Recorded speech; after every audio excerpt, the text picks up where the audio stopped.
Então, bem-vindos, né? Esse é um grupo de leitura de Aristóteles, Ética a Nicômacos, que começa agora, no dia de hoje.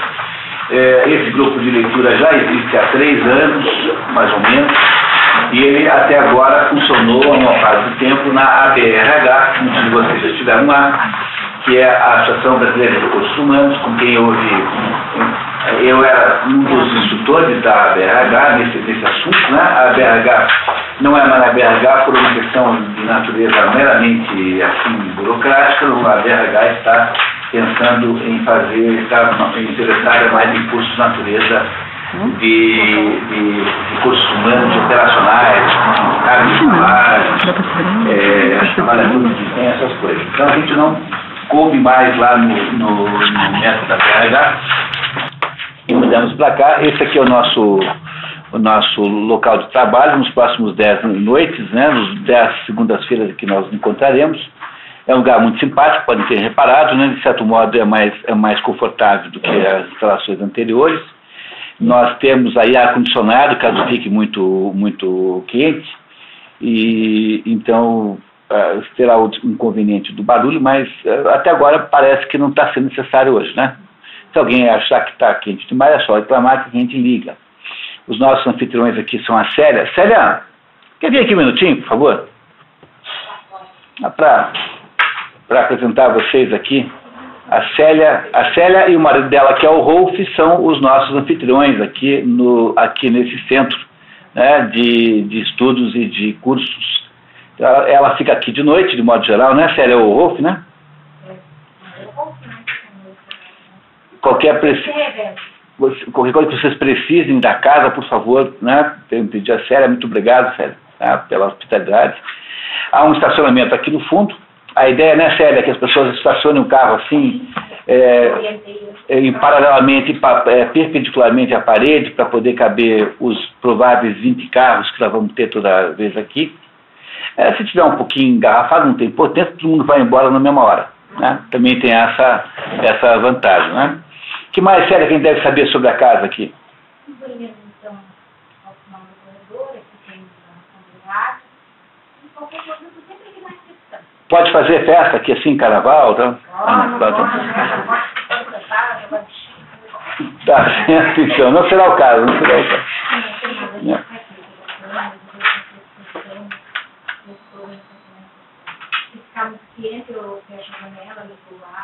Tá, aqui a gente pede para você, Célia. Obrigado. Tá bem. Então, aqui o nosso regime de trabalho, para a maioria já conhece, a gente se encontra aqui cada quinzena, 3h30. Nós começamos 7 horas, hoje estamos um pouco atrasados, por razões aí aceitáveis, né? Vamos até 10h30, às vezes passamos um pouquinho. E o que nós vamos fazer é ler um livro aqui juntos, um livro que se chama Ética a Nicômaco, que é esse aqui, que vocês não precisam comprar, porque vocês receberão já no próximo encontro uma cópia, né? Então, se alguém tem outras traduções, não será necessário trazer, porque teremos que ter uma única, né? Que é essa aqui. Nós já vamos falar do livro daqui a pouquinho, e esse livro aqui é o nosso assunto durante esse semestre. A minha missão aqui, eu me chamo José Munir Inácio, para quem ainda não me conhece, a minha missão aqui é organizar o trabalho. Então, eu sou um moderador do grupo, faço então, a minha missão aqui é garantir que vocês entenderão o que está escrito no livro. É um livro de filosofia, pode parecer um pouco assustador, mas não é não, tá? Na verdade, há uma regra central aqui do nosso trabalho, que é proibido não entender. Discordar pode discordar do Aristóteles quanto vocês quiserem, não tem a menor importância, né? E só lembra que hoje em dia é comum as pessoas se meterem a dar palpite sobre o que elas pensam do Aristóteles, do Platão e tal. E esse curso aqui, tipicamente, é uma maneira, nós fazemos o contrário. Nós aqui fazemos de um jeito que o Platão e Aristóteles nos dizem o que eles pensam dos nossos contemporâneos. É sempre o contrário aqui. Nós sempre fazemos essa visão, digamos, clássica, que no caso aplicado à filosofia, desse modo. Além desse programa aqui de grupo de leitura, que acontece em 3 cidades, talvez 4 com Londrina, que provavelmente daqui a pouquinho vão haver 7 grupos de leitura simultâneos. 2 em Curitiba, 2 em Paranavaí, 2 em São Paulo e 1 aqui em Londrina. Eu também tenho apresentado, muitos de vocês já sabem, o programa de Expedições pelo Mundo da Cultura, que é uma outra metodologia.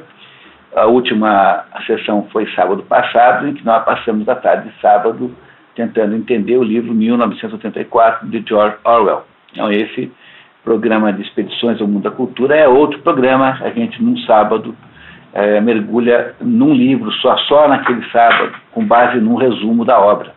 Esse programa também existe em 4 cidades do Brasil, em São Paulo, Curitiba, Londrina e Paranavaí. São as 2 atividades fundamentais às quais eu me dedico no assunto cultura. Então, a tríade editora, de que a Patrícia e eu fazemos parte, a Patrícia ali é a minha irmã e ela é quem gerencia essas coisas lá comigo. Então, nós 2 cuidamos dessas 2 modalidades, mais ou menos, das expedições pelo mundo da cultura. O próximo encontro daqui a 15 dias com o livro Os Noivos, de Alessandro Manzoni, que é um livro maravilhoso, lindíssimo, e os grupos de leitura, que são em Curitiba 2, esse e um outro no ambiente privado. Quando que acontece? Não é daqui a 15 dias, tá? Quando acontece esse outro? Daqui a 15 dias, eles contando sábado, né? Porque ele é sempre sábado. Em São Paulo e Curitiba é sempre sábado. Sábado à tarde, nós passamos assim a tarde de sábado tentando entender um livro. Então agora veremos Os Noivos do Manzoni. Então vocês aí reparam como esse programa aqui é um programa de cultura também, nesse sentido. A ideia aqui é sempre procurar o conteúdo das obras. Então não é um programa formalista, nós não estamos interessados nas questões formais, seja de filosofia, seja de cultura, de literatura. Assim, no programa, no grupo de leitura, a gente cuida mais de livros ensaísticos, livros que têm aí alguma pretensão a explicar as coisas. E no programa Expedições pelo Mundo da Cultura, nós cuidamos mais de romances, mais de livros literários mesmo, no sentido ficcional da palavra, mas lá também de vez em quando aparece um livro que não é ficção. Vamos ter A Traição dos Intelectuais, Le Trahison de Clerc, que é um grande livro escrito na década de 20, 30 aí por um francês chamado Julien Clerc, que vai nos explicar muito sobre o mundo contemporâneo. Então a gente mistura um pouquinho. Já sabemos que nesse sistema aqui do grupo de leitura funcionam melhor os livros ensaísticos. Foram feitos vários, foram feitos aí 8 livros já. Sendo que no primeiro ano não houve provavelmente um livro, mas passamos 6 meses conversando sobre a teoria das 4 castas, um dos assuntos que possivelmente aparecerá hoje aqui, e que não tinha livro, porque não tinha livro nenhum. Depois das outras vezes nós sempre lemos um livro. Às vezes não conseguimos ler todo, porque não dá tempo, mas a gente faz aí arranjos para que a gente consiga ler quase tudo. Olá, tudo bem, Marco? Então essa é mais ou menos a história, né? O nosso regime de trabalho é ler o livro, cada um com o seu, né? Portanto, não esqueçam, por favor. Né? Se alguém quiser encapar o livro para ficar mais... A gente dá um curso rápido de encapar sem durex, que é uma super tecnologia que a gente inventou, fica perfeito. Esse não é o caso, tá? Esse aqui está encapado do regime antigo. E é sempre bom encapar os livros, é uma coisa boa, porque eles ficam se estragando com muita facilidade, né?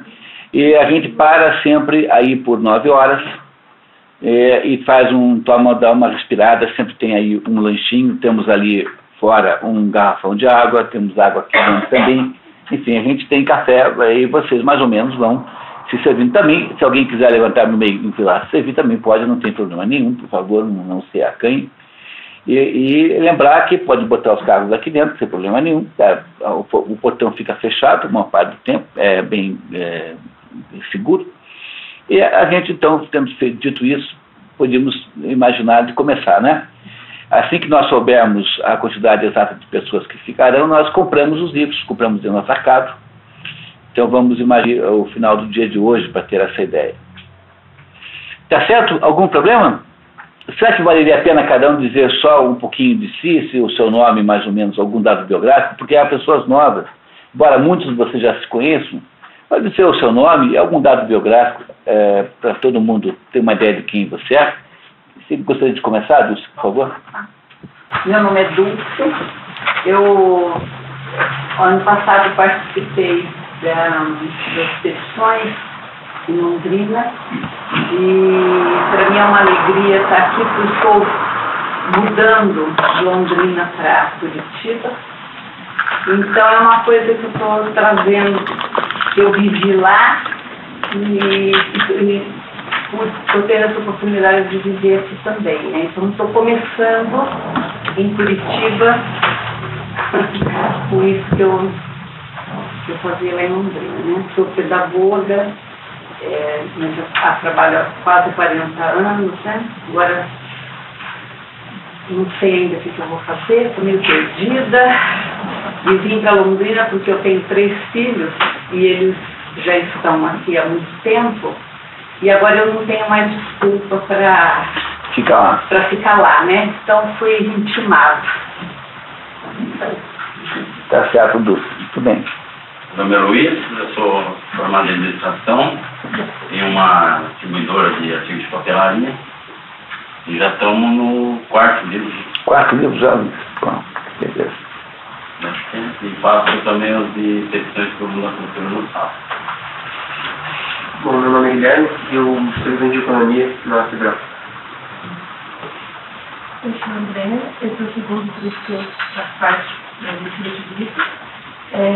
Tomei sessões de comissão municipal ano passado.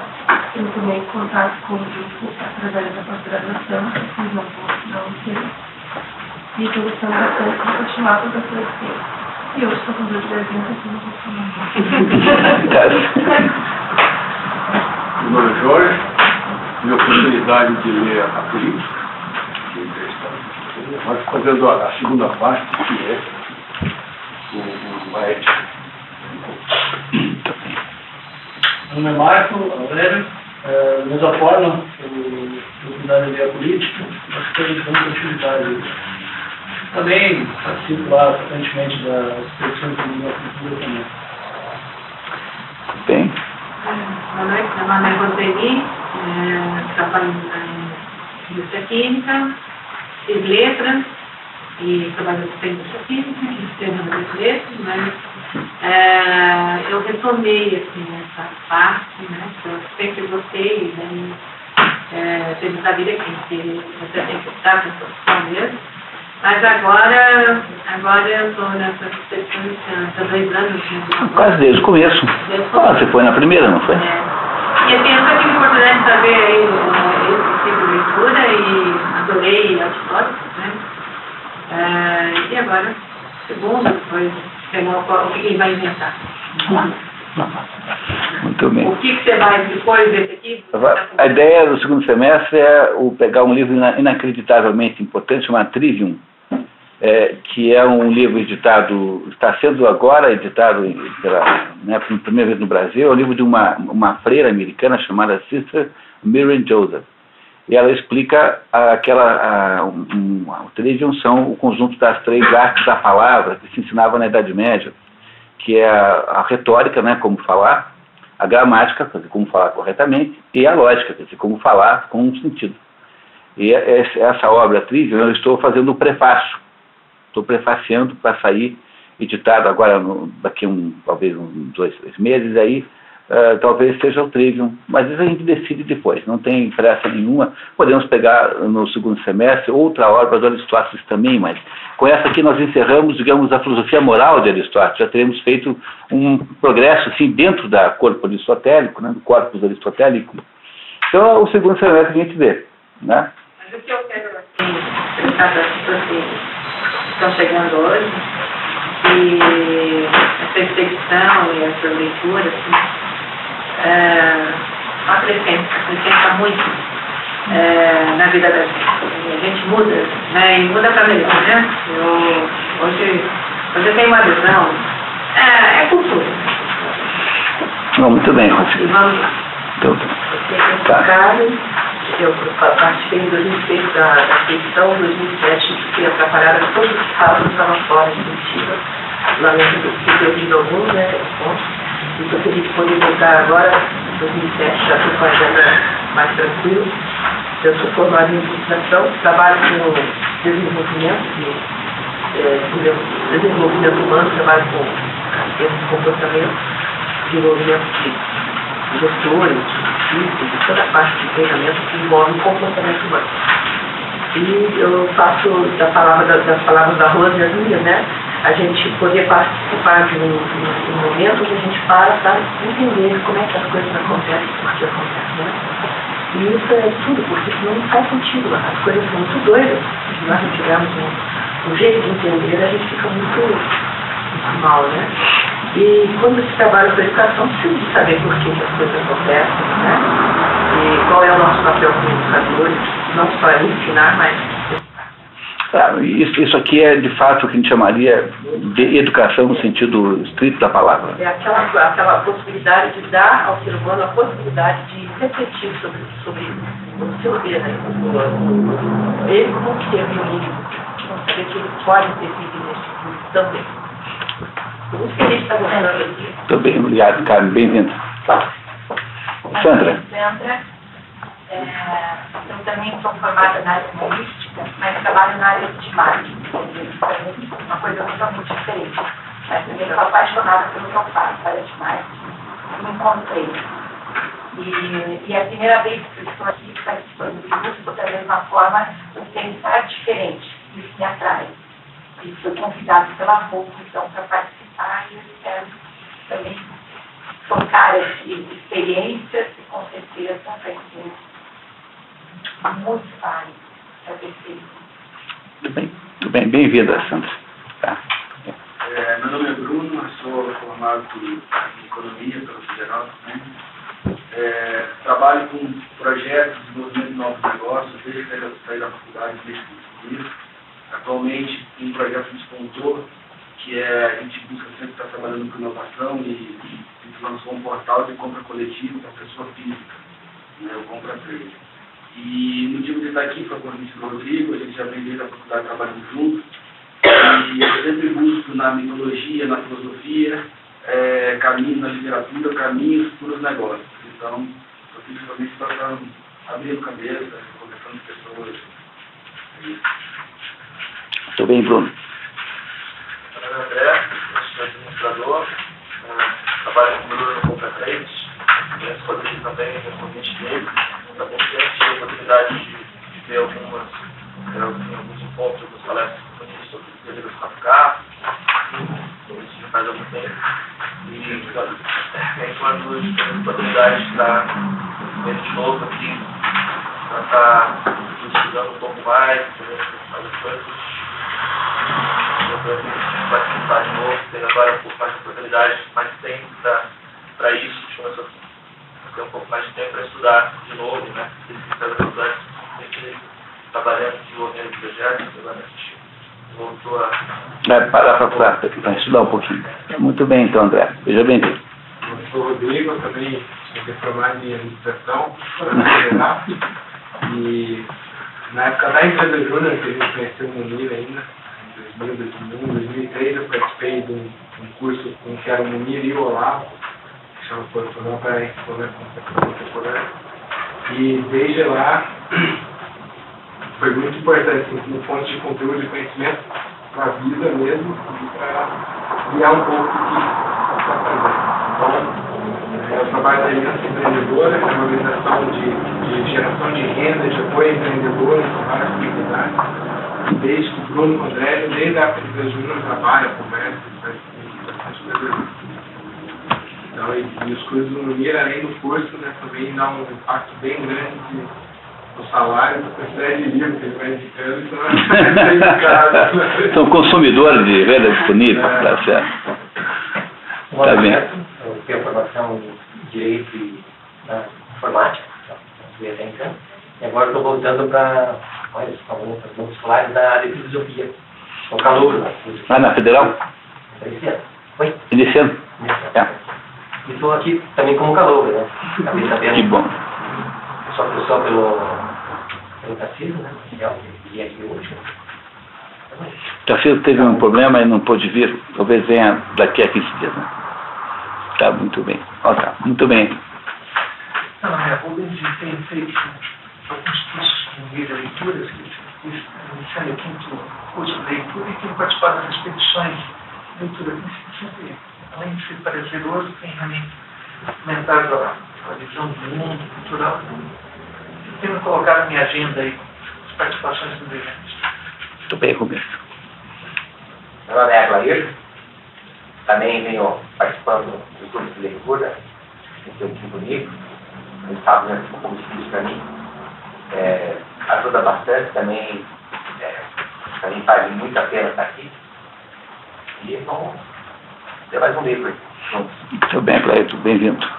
Meu nome é Carlos, eu estudo medicina, também estou acompanhando expedições e os cursos que estão tendo leitura de livros aí há um ano, mais ou menos. Estamos aí também. Estou ansiosa para ver o que a história tem para falar pra gente. Nossa. Tem mais para falar pra gente. É uma quantidade tão extraordinária de coisas que a gente passa a vida inteira entendendo, sabe, entendendo. Eu sou Ediane, mãe da Carmen.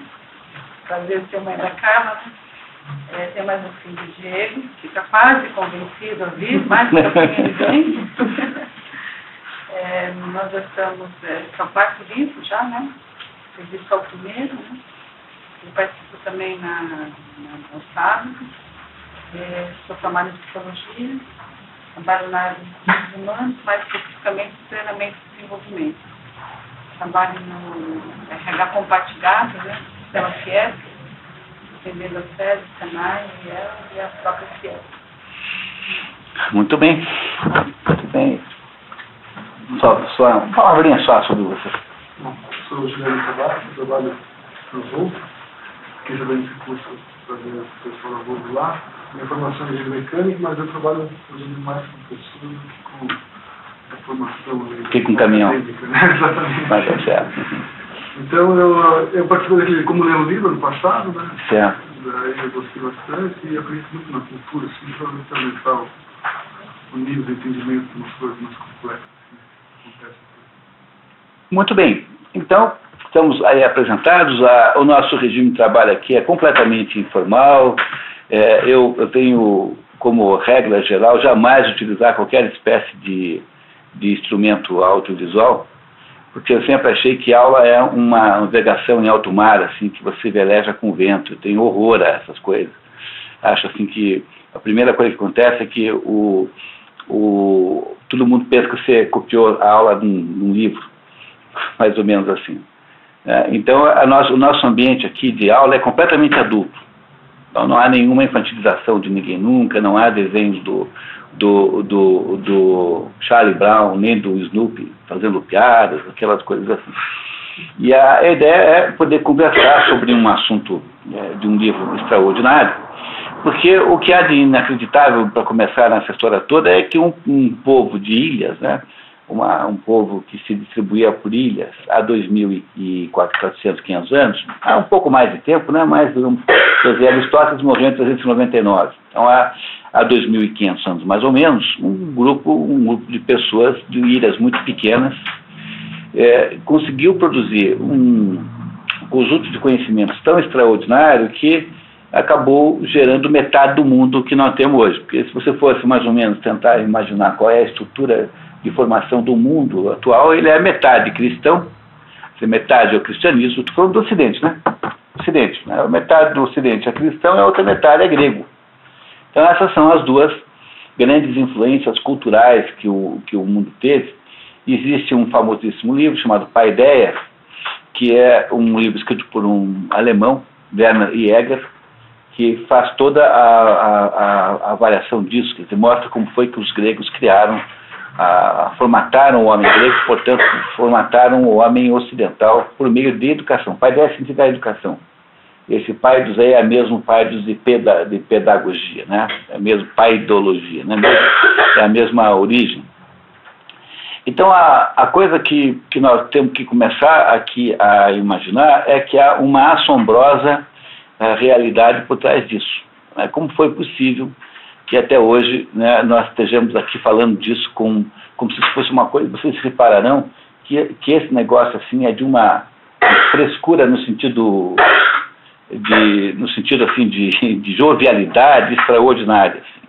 As coisas que Aristóteles vai nos contando poderiam ter sido escritas ontem. É claro que há uma outra coisa que tem que ser circunstanciada na época.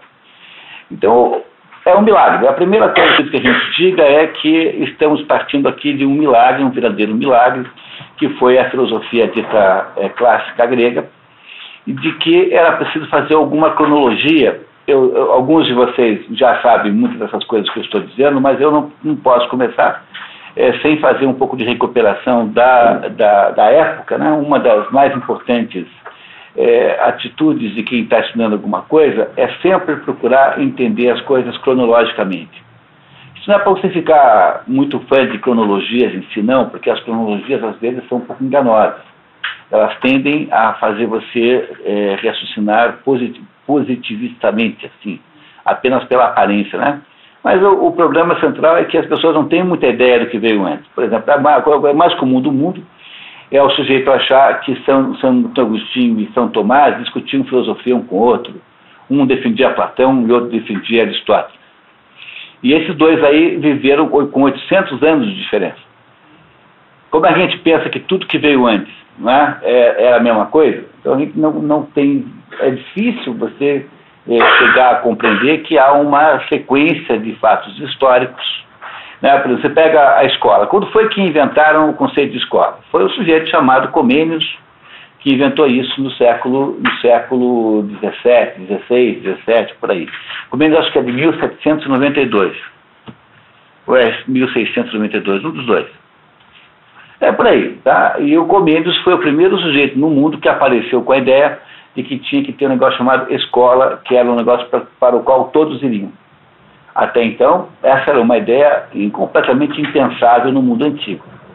Quando a gente for ver o Trivium, se é que vai ver o Trivium é uma metodologia de ensino medieval que jamais pressupunha um ensino universal e ecumênico. Imaginava-se que só ia para a escola quem quisesse mesmo. Era só para os voluntários a estudar, que não eram muitos. Como hoje também não seriam, caso a escola não fosse obrigatória, teria pouco voluntário. Né? Então, essas coisas são importantes, porque a gente tende a achar que as coisas sempre existiram como são, mas não é verdade. Então, toda essa movimentação que acabou gerando o mundo ocidental aconteceu aí no século menos 600. No século 600 a.C. aconteceram coisas formidáveis no mundo. Aconteceu o advento do budismo na Índia, aconteceu, e volta de, né? Por volta de.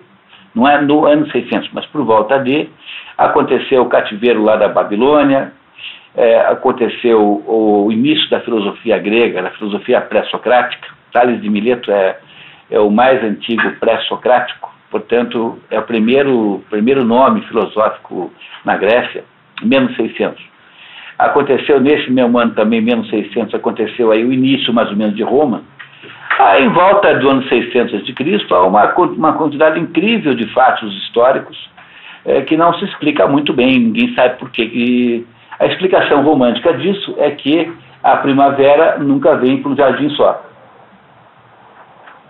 Mas é uma explicação fraquinha, né? Do ponto de vista, assim, digamos, mais exigente, embora seja poética, assim, mas é fraquinha. Então reparem que aí por volta dos anos 600 que acontece no mundo tanto a preparação para o fenômeno do cristianismo, que demoraria 600 anos para amadurecer, quanto o início do fenômeno grego, porque a Grécia já existia nessa época, a Grécia e a Palestina estavam muito separadas, não havia muita comunicação entre os dois, e a Grécia tinha tido antes disso a fase homérica, a tal da Guerra de Troia, que teria acontecido em 1200 a.C., por aí. De fato, existiu uma guerra lá. É claro que você não tem obrigação de acreditar que o que está na Ilíada seja uma descrição precisa da guerra, porque certamente não é. É uma guerra em que os deuses desciam do Olimpo e vinham dar pernada uns nos outros aqui embaixo, junto com os gregos e troianos. Né? E esta guerra de Troia foi escrita, né, foi transformada num texto assim para ser transmitido. Lá, ninguém sabe, mas entre o ano 750 e 850 a.C. É o primeiro grande momento da história da Grécia cultural, e é aí que se formata tudo. O Werner Jäger começa a contar a ideia a partir daí. Olha, é que começa tudo. A formação grega é a formação homérica. O Otto Maria Carpo escreveu um artigo famosíssimo chamado Sol de Homero, dizendo que Homero foi o sol da Grécia durante 300 anos, alguma coisa assim. Aqueles dois poemas, Ilíada e Odisseia, foram o sol da Grécia. Mas eram poemas baseados na religião grega, que é uma religião que mistura mitologia com seres humanos. Para quem tiver interesse nesse assunto, a gente vai ter esse ano no programa de expedições, eu não lembro mais qual é o mês, vamos ter a Teogonia de Hesíodo, que é a obra básica, né, a mais importante obra que lida com esse assunto chamado mitologia.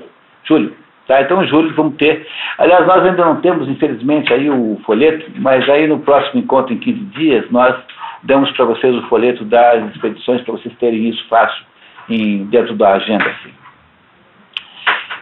Olá, Cristiane, tudo bem? Bem-vinda.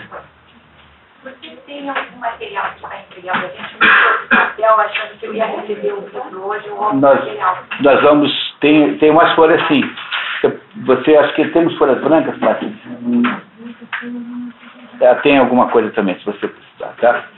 Bom, e aí então, digamos, o primeiro momento da história da Grécia é o momento dessa Cristiane Musselin, que tem estado sempre aí conosco nas edições e nesses cursos também. Não tem GPS instalado e perdi completamente. Mas é só a primeira vez, né? É verdade. Então, o primeiro grande momento da história da Grécia foi a obra homérica, que é a junção dessas duas coisas, desses dois grandes poemas. Eram poemas que eram lidos. Demorou muito para que eles pudessem ser escritos. Eram poemas, portanto, eram apenas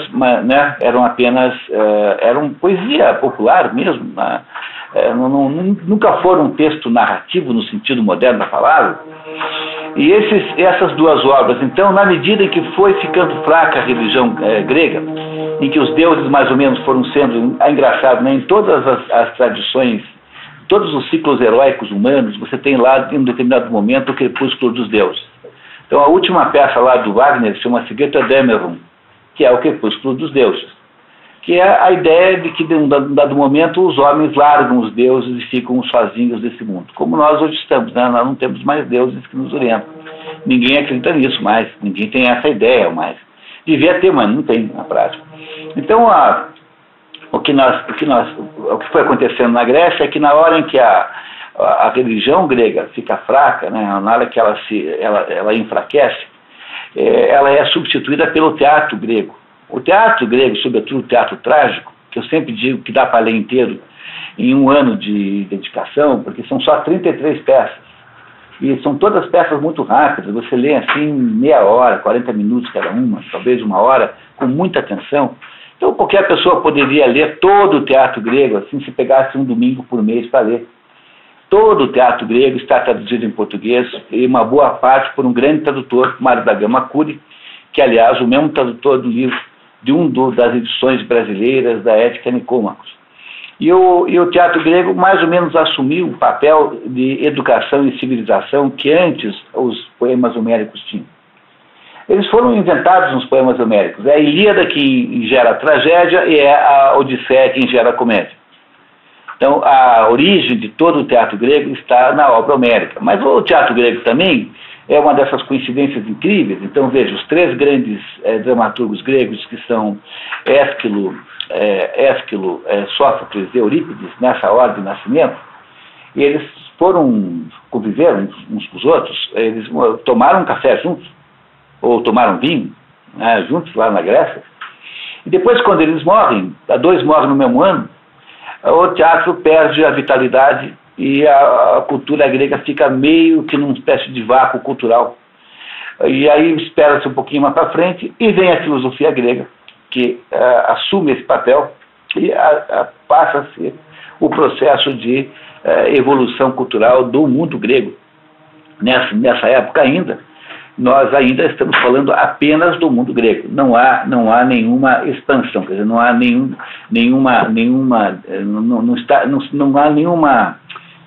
extrapolação do fenômeno filosófico para qualquer outra parte do mundo que não seja o mundo grego. De certo modo, como também o fenômeno monoteísta também não havia extrapolado para lugar nenhum, havia continuado estado apenas entre os judeus. Então, é como se houvesse uma maturação, um plano feito de propósito para maturar essas duas coisas numa panela de pressão, numa estufa. Do lado do Oriente, então, matura o monoteísmo judaico, e do lado do Ocidente, digamos assim, matura a filosofia grega. E essas duas maturações, então, mais ou menos começam depois a se relacionar. Por quê? Porque o teatro grego é substituído pela filosofia grega, que vai até o dia da morte de Aristóteles, em 399 a.C. Quando Aristóteles morre, a filosofia grega entra na maior incrível decadência que você possa imaginar no mundo. Quer dizer, não houve nenhum momento do mundo em que houve tamanha perda de qualidade como entre, por exemplo, Aristóteles e Epicuro, Aristóteles e Diógenes, por exemplo, que são assim, quase que palhaços filosóficos em relação a Aristóteles. É mais ou menos como se saísse a Filarmônica de Berlim tocando a Paixão de São Mateus e entrasse o Teixeirinha tocando Churrasquinho de Mãe. Né? Essa é mais ou menos a diferença que há entre a filosofia grega clássica e os seus sucessores. A Grécia entra num buraco sem fundo, porque ela é conquistada primeiro por Filipe, depois por Alexandre o Magno, filho de Filipe. Alexandre foi aluno de Aristóteles, e a Grécia vira uma espécie assim de referência cultural, linguística, tanto é que o idioma em que foi escrito o Novo Testamento é grego. Não foi escrito nem aramaico, nem hebraico, foi escrito em grego, que era a língua franca da época, aquela língua que todo mundo falava. Quando o resto da influência grega havia desaparecido, no mundo vem o cristianismo e assume o lugar que os gregos deixaram. Então há um encadeamento inacreditável entre essas duas coisas. O resultado disso é que a civilização ocidental que nós conhecemos, na qual nós vivemos, é uma mistura do monoteísmo judaico, depois transformado em cristianismo, e da cultura grega.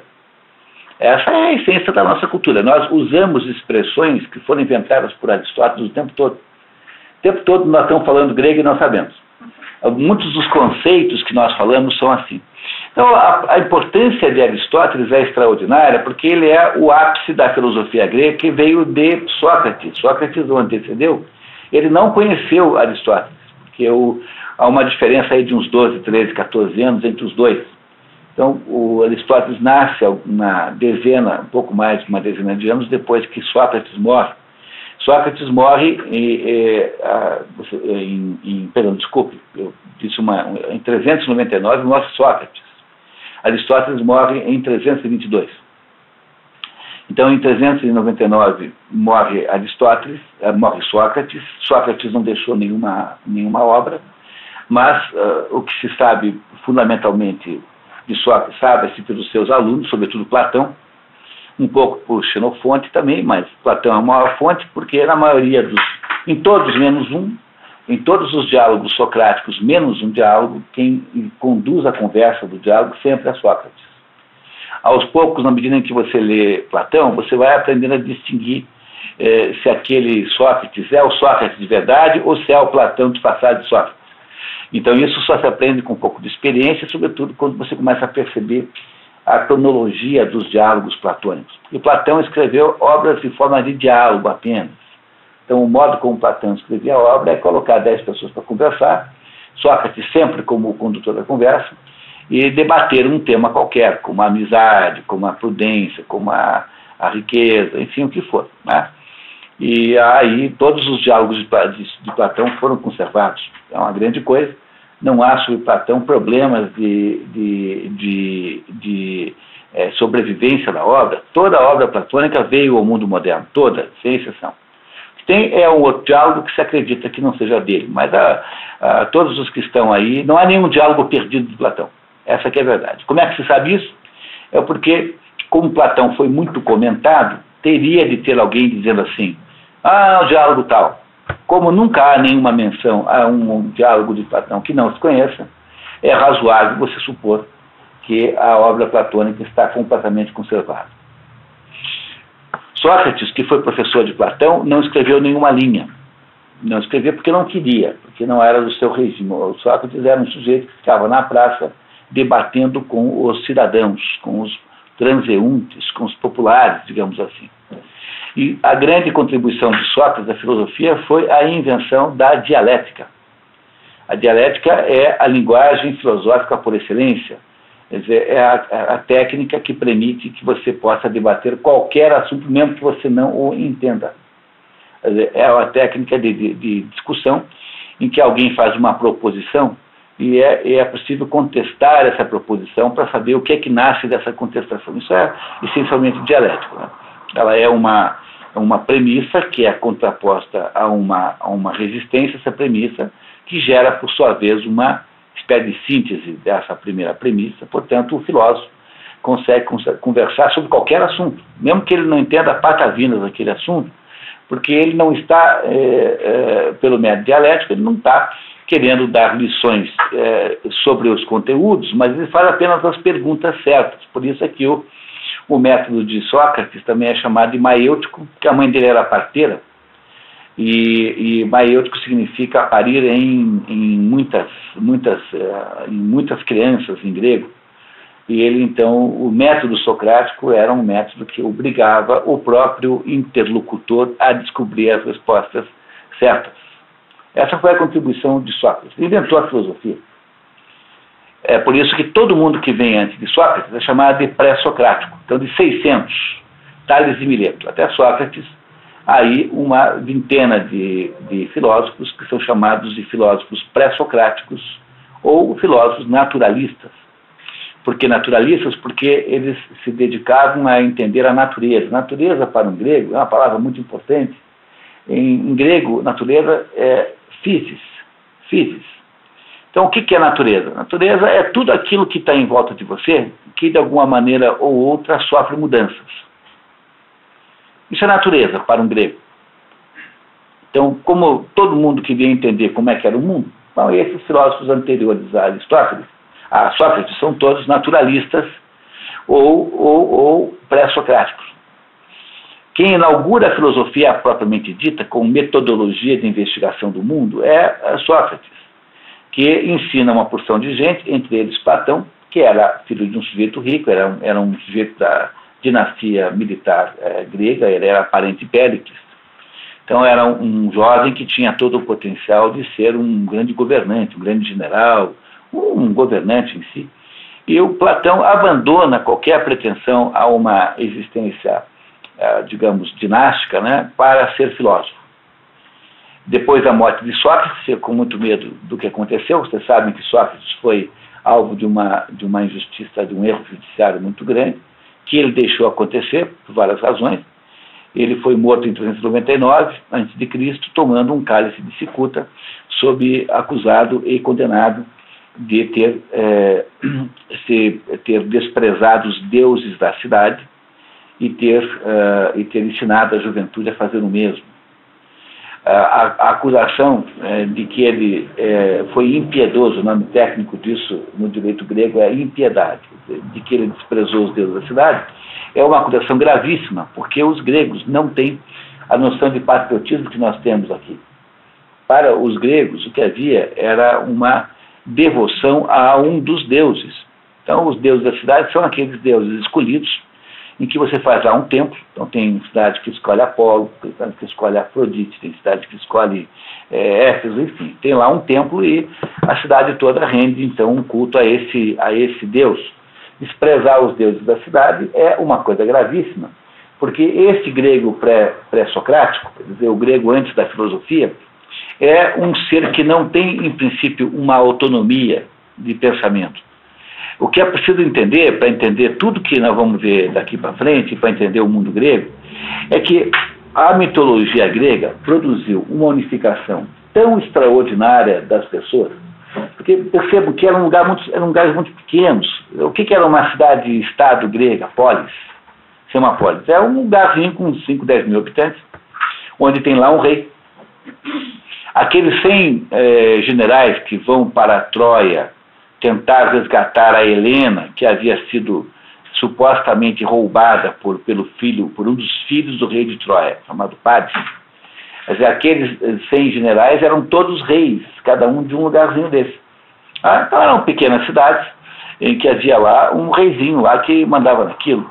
Então essas 5, 10 mil pessoas eram praticamente iguais, porque todas elas estavam associadas a um determinado culto. E a religião grega produziu um culto tão extraordinário, tão incrivelmente unificador, que um grego nunca tinha dúvida do que você está dizendo. Por exemplo, quando vem o teatro grego depois, já está formada, né? Já está formada aquela estrutura helênica. Nunca nenhum autor de teatro grego inventa um tema novo. Os temas são todos temas antigos, porque quando eu chegava lá e dizia, hoje eu vou contar a história para vocês aqui de Hércules, todo mundo sabe quem é Hércules, não tem nenhuma dúvida, aquilo tudo é conhecido. Criou-se, então, uma unidade tão incrível que todas as cidades gregas falavam o mesmo grego, basicamente, o mesmo grego que é o grego antigo, que não é o grego moderno. Então, uma das ilusões que se tem é isso, né? Não adianta você aprender grego antigo e depois ir para Atenas tentar ver se faz turismo lá. Se você chegar com um garçom em Atenas falando grego antigo, é como você chegar na Itália e falar latim com um garçom. Essa é mais ou menos a diferença. Esse grego antigo, o grego de Aristóteles, não serve para usar hoje em dia. É outro grego, é outra língua. Então, no tempo da formação das ilhas gregas, todos os gregos tinham o mesmo imaginário coletivo, digamos assim. Todos eles viam o mesmo mundo. Esta unidade extraordinária foi produzida por Homero. Foi Homero quem fez isso. Então, os teatrólogos gregos, né, Ésquilo, Sófocles e Eurípides, esses são os 3 grandes trágicos nessa sequência, eles nunca inventaram nada. Quer dizer, essa ideia moderna de que artista tem que ser original é a última coisa que um grego quer ser original. Então, hoje em dia, você tem que ser original em todas as coisas, né? Não é isso? A demanda que se faz dos artistas de originalidade. Então, é uma coisa tão extraordinária essa demanda que nas artes plásticas, por exemplo, as coisas viraram uma espécie de Disneylândia. Você vai à Bienal, em São Paulo, aquilo é uma Disneylândia. É uma vez que quem é que faz a brincadeira mais engraçada com você. Não é mais arte no sentido histórico, né? Porque hoje em dia acredita-se que a arte seja igual à criatividade, mas isso não é necessariamente assim. Não é? Todo mundo quer ser original, mas nenhum grego queria ser original. Porque, no fundo, o que eles queriam fazer era ser capazes de conversar sobre a vida, sobre a estrutura da condição humana, entre si, cada vez com mais profundidade. E não é porque eles queriam ser originais. Então, não há nenhuma peça que todo mundo já não soubesse a história. Não é isso? Então, depois que o Sócrates vem, quando o teatro grego já está decadente por falta de autores, fundamentalmente por isso, depois que o Sócrates vem, ele cria a dialética, que é o início da filosofia. Platão, que é seu aluno e que é rico, abandona uma provável, possível carreira no exército, né, portanto, de poder político, e vai ser filósofo. Platão monta uma escola chamada Academia em Atenas, perto de Atenas, num lugar de um sujeito chamado Academos. Por isso, academia, desta academia platônica que nasceu o sentido moderno de academia. Então, quando se fala da universidade moderna como academia, está se usando uma expressão tirada lá, né, por analogia da academia platônica, que não tem nada a ver com o modelo moderno. A academia platônica durou 1000 anos. Foi a escola que mais durou na história da humanidade. Ela foi desmontada depois, lá em 400 alguma coisa, quando o imperador Justiniano lá achou que não precisava de escola de filosofia, coisa nenhuma, que tinha igreja. Então a academia platônica durou, sei lá, uns 800 e poucos anos, 900 anos, alguma coisa extraordinariamente longa. A academia platônica foi, de todas as entidades educacionais, a mais durável. As universidades mais velhas, assim, Bolonha, tem aí 700 anos, alguma coisa. Então aí foram todas aí da Idade Média. Então nenhuma ainda durou tanto quanto será ultrapassado Platão, certamente, né? A academia será ultrapassada. Mas a contribuição que Platão faz é uma contribuição assim, Platão vem e ensina a ideia de que há uma hierarquia em todas as coisas. Se a contribuição central de Sócrates era a invenção da dialética, a contribuição central de Platão é ensinar a hierarquia natural que há em todas as coisas. Então Platão cria a ideia de que há um mundo de formas e de ideias, que é um mundo inacessível, de que esse mundo aqui embaixo é um mundo reflexo. Isso pode parecer um pouco difícil agora, mas ao longo da história toda, como Aristóteles era aluno de Platão, nós vamos voltar inúmeras vezes a essas comparações Platão e Aristóteles, então não se preocupem muito com isso. É que o Platão criou, foi a grande contribuição platônica, a ideia da hierarquia dos conceitos. Essa é o coração da contribuição platônica à filosofia. Platão foi um sujeito que acabou sendo muito bem sucedido, né? Hoje não se sabe qual dos dois influenciou mais o mundo. Depende do modo como você olha. Eu, por exemplo, todas as segundas, quartas e sextas sou platônico, terças, quintas e sábados sou aristotélico. Então, para aí vocês têm uma ideia de como é difícil escolher entre esses dois. Tá? Era rico, né? Platão era... O Sócrates era o pobretão. Né? O Sócrates era um pobretão desgraçado que quando foi, então, no dia da sua morte, há um diálogo platônico que conta a história, né? Como o que aconteceu no último dia da vida de Sócrates. Que é meio jornalístico, deve ser bem como aquilo. A primeira coisa que acontece é a mulher que leva lá os filhos lá na prisão para reclamar que você agora vai morrer, me deixou aqui nessa miséria. Então o Sócrates, coitado, era um pobretão, tinha de cair morto. Sócrates. O Platão era rico e passou a vida usufruindo bem dessa riqueza, mas foi, de certo modo, muito corajoso, porque era difícil que... É mais ou menos como se você imaginasse que o filho do Gates resolva ser hippie e ficar lá cuidando. Bom, você é capaz de achar divertido isso. Tá? Mas pense assim no filho do empresário muito bem sucedido, que está prestes a herdar um império. Você fala, não, eu vou estudar história, eu vou estudar filosofia e tal. Isso é uma coisa meio que inaceitável. Mas o Platão fez mais ou menos isso. E sobretudo, ser aluno de Sócrates naquele momento era muito perigoso, porque Sócrates foi condenado politicamente. Sócrates não foi condenado por um processo judicial normal, natural. Ele foi condenado como bode expiatório.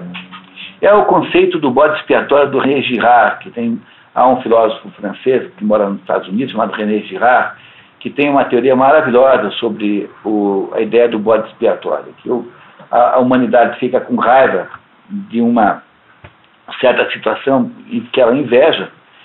Então o único jeito de purgar esta raiva é escolher alguém para pagar o pato, que é o bode expiatório. Né? Como é que o bode expiatório nasceu? Era o rabino que pegava lá um bode, chegava uma vez por ano, dizia assim para o bode, chegava na beira do precipício, assim, você, bode, foi você que pegou, foi você que saiu com a vizinha, foi você que tomou um porre, você que não sei o quê. Depois que o bode levava aquela bronca toda, ele dava um pontapé no bode pelo barranco abaixo, e o bode pagava o preço, né? Pagava. Se vocês perceberem, é exatamente esse o que aconteceu com Jesus Cristo. Jesus Cristo é o bode expiatório voluntário. E Sócrates é o bode expiatório filosófico, é a mesma coisa. No fundo, eles são as mesmas experiências. E o único sujeito que explica bem isso é o René Girard, que tem uma obra muito grande. Entre os livros do René Girard, há um chamado O Bode Expiatório. Vocês verão que não é realmente exagerada a observação que o Rodrigo fez aqui, de que cada curso desse custa R$1.000 em livros. Porque eu fico aqui obrigado a orientar vocês, porque eu queria muito que alguém tivesse feito isso comigo quando eu tinha, antes de eu ler o Michel Foucault inteiro e o Wilhelm Reich inteiro. E o problema central de quem deseja criar uma vida de estudos que cada um de vocês, de certo modo, empreenderá isso, né, dentro das suas limitações pessoais, enfim, o que for, é que a gente nunca sabe o que fazer quando é uma biblioteca gigantesca. E não dá para fazer como o general Sturm von Bodewehr, no livro O Homem Sem Qualidades. Tem lá um general austríaco que frequenta uma roda de granfinos, porque eles estão preparando os festejos para o jubileu do imperador da Áustria, que de fato ia acontecer em 1919. Não aconteceu porque a guerra veio antes, né, a Primeira Guerra Mundial. Então reuniram lá um grupo de gente assim, digamos assim, gente que tinha ligações sociais boas, e o pessoal ficava na casa dos salões de uma pessoa muito rica, chamada Diotima. Ficava lá fazendo, o que nós vamos fazer? Vamos fazer um concurso de selos, fazer uma exposição de selos, vamos fazer E o general Sturm von Bodewehr era uma pessoa que foi mandada pelo exército para acompanhar o planejamento. E ele achava que ele não entendia, porque falava uma coisa que ele não entendia nada. Ele era um general lá da caserna. Então ele resolveu montar um plano para resolver aquele atraso que ele tinha. E o plano era o seguinte: ele montou um plano de guerra mesmo, e entrou na Biblioteca Central de Viena com o objetivo de ler os 3.500.000 livros que estavam estocados lá, né? O Sturm von Bodewehr é um nome engraçado em alemão, assim, todos os nomes são engraçados, são nomes irônicos. Então, como nós não fomos o general Sturm von Bodewehr, e nós não temos tempo de ler nem uma infinitésima parte disso, e como são cada vez mais livros, uma coisa boa é ter mais ou menos uma noção do que ler, porque não, para a gente não perder muito tempo. É claro que o melhor seria você ler todos, porque mesmo um livro muito ruim pode ter alguma coisa de bom. Pela mesma razão pela qual um relógio quebrado está certo talvez por dia. Até mesmo um relógio quebrado está certo talvez por dia. Então, como nós não temos essa prerrogativa, então eu sugiro que vocês possam aí aos pouquinhos constituir uma lista de livros fundamentais para a gente entender um pouco melhor o mundo. Bom, aí, então, voltando ao assunto, né, o Platão era foi sucessor de Sócrates, era um sujeito que abandonou a vida política para ser um filósofo, que montou a academia, e na academia, então, ele recebeu muitos alunos, e entre esses alunos veio um sujeito chamado Aristóteles. Aristóteles veio de uma colônia grega, ele não era grego ateniense, ele era estagirita. Ele era de Estagira, que era uma cidade de cultura grega, que fica hoje em algum lugar da Turquia. Mas ele não era, ele era grego de história grega, ele era grego de formação grega, mas ele não era ateniense. E, por não ser ateniense, ele era estrangeiro. E por ser estrangeiro, ele era sujeito a um conjunto enorme de restrições. Entre essas restrições estava, ele tinha que pagar todo ano uma espécie de taxa para não ser vendido como escravo, para não ser considerado escravo. Ele não tinha direitos políticos. Platão tinha direitos políticos, mas Aristóteles não era pobre, porque o pai dele era médico. O pai dele chamava-se Nicômaco. E o pai dele tinha sido pertencia a um grupo secreto iniciático de pessoas que eram os Asclépios. Asclépios eram os seguidores de Asclépio, que era um médico. Esse Asclépio tinha sido aluno lá como é o nome do primeiro lá, do Esculápio. Enfim, havia uma linhagem, o conhecimento médico era um conhecimento, não diria que fosse totalmente secreto, mas era um conhecimento passado de pai para filho. E o pai do Aristóteles, que era Nicômaco, chamava-se Nicômaco, era médico, tinha sido médico do pai de Filipe II da Grécia, do avô de Alexandre, da Macedônia, né? Também o Filipe e o Alexandre não eram também atenienses, eles eram da Macedônia, que eram aquelas colônias gregas que ficavam lá no Mar Negro, lá para cima. É tudo grego, mas no fundo eles não são, cada um tem a sua cidade, e você só é cidadão da sua cidade, porque não há nenhuma noção de nacionalidade grega. A expressão nacionalidade grega nunca existiu. O que acontece é que depois que o Filipe II, depois o Alexandre conquistam a Grécia, eles criam uma unificação política do Mediterrâneo na base da força. Quer dizer, tudo virou Macedônia. Mas Grécia mesmo nunca houve nenhum país chamado Grécia, a não ser agora, modernamente. Então, o Aristóteles, quando ficou muito cedo órfão e foi ser entregue a um tutor que cuidou do dinheiro dele, e quando completou dos 17 anos, foi para Atenas, com dinheiro.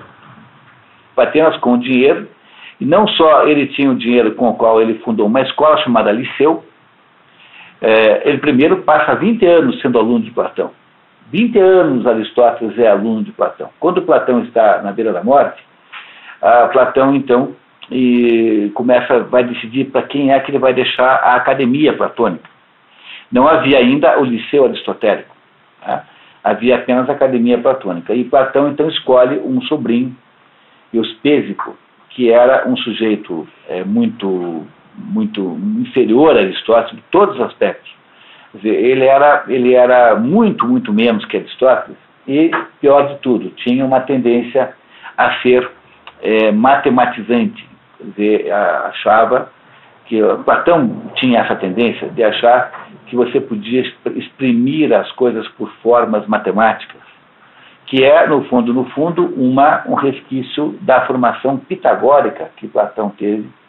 Depois que morre Sócrates, ele foge de Atenas, com medo de ser o próximo, e nesse episódio em que ele fugiu, ele acabou indo estudar com os pitagóricos, mas já eram pitagóricos muito posteriores a Pitágoras. Pitágoras é alguém que nem mesmo se sabe se existiu, mas viveu muito antes de Sócrates. E aí, então, como Aristóteles tinha horror a essa ideia de transformar tudo em equação, em número, então Aristóteles, naturalmente, então, depois de 20 anos em Atenas, com o próprio dinheiro, abriu uma academia de filosofia chamada Liceu. Depois, um pouquinho mais tarde, ele é ajudado pelo próprio Alexandre, que tinha sido seu aluno e que mandava para Aristóteles tudo o que ele pedia. Primeiro, deu a ele um dinheirão, e segundo, Aristóteles, por exemplo, inventou o primeiro jardim zoológico do mundo. Então, onde o Alexandre ia nas suas expedições militares e via lá um bicho estranho, mandava lá entregarem um exemplar, né, para o professor. Então, Aristóteles inventou o primeiro jardim botânico, inventou o primeiro jardim zoológico do mundo. Ele criou dentro do Liceu, em Atenas, um verdadeiro centro de pesquisa, quase no sentido moderno da palavra. Os alunos não eram apenas alunos, eram gente que pesquisava coisas. E o Aristóteles, então, mesmo já quando quando Platão era vivo, foi aos poucos se distanciando do seu mestre e foi criando uma abordagem completamente nova, uma abordagem de natureza que nós chamaríamos científica. Por quê? Porque Aristóteles achava, diferentemente do Platão, que todo o processo de conhecimento começa analisando as coisas que de fato existem. Que Platão achava o contrário. Platão dizia que havia uma hierarquia natural nas coisas e que havia um mundo que era um mundo inacessível ao ser humano, que é o mundo das formas e das ideias. E nesse mundo das formas e das ideias estavam todas as coisas tais como elas verdadeiramente eram. E que esse mundo aqui, que nós conhecemos e que vivemos, é apenas uma tentativa mal sucedida, aproximada de reproduzir aquele mundo de lá. Então, por exemplo, a cor branca, essa cor existe naquele mundo lá. E esses brancos que nós temos aqui não são o branco de verdade, são tentativas de chegar naquele branco. Então, o branco da roupa das pessoas, esse branco, todos diferentes, repare que nunca são mesmo. Você pega 10 carros brancos, são 10 brancos diferentes. Não usam produtos da empresa do trabalho? Pois é, tá vendo? Tá? Essa não. Tá vendo? Essa é uma empresa platônica.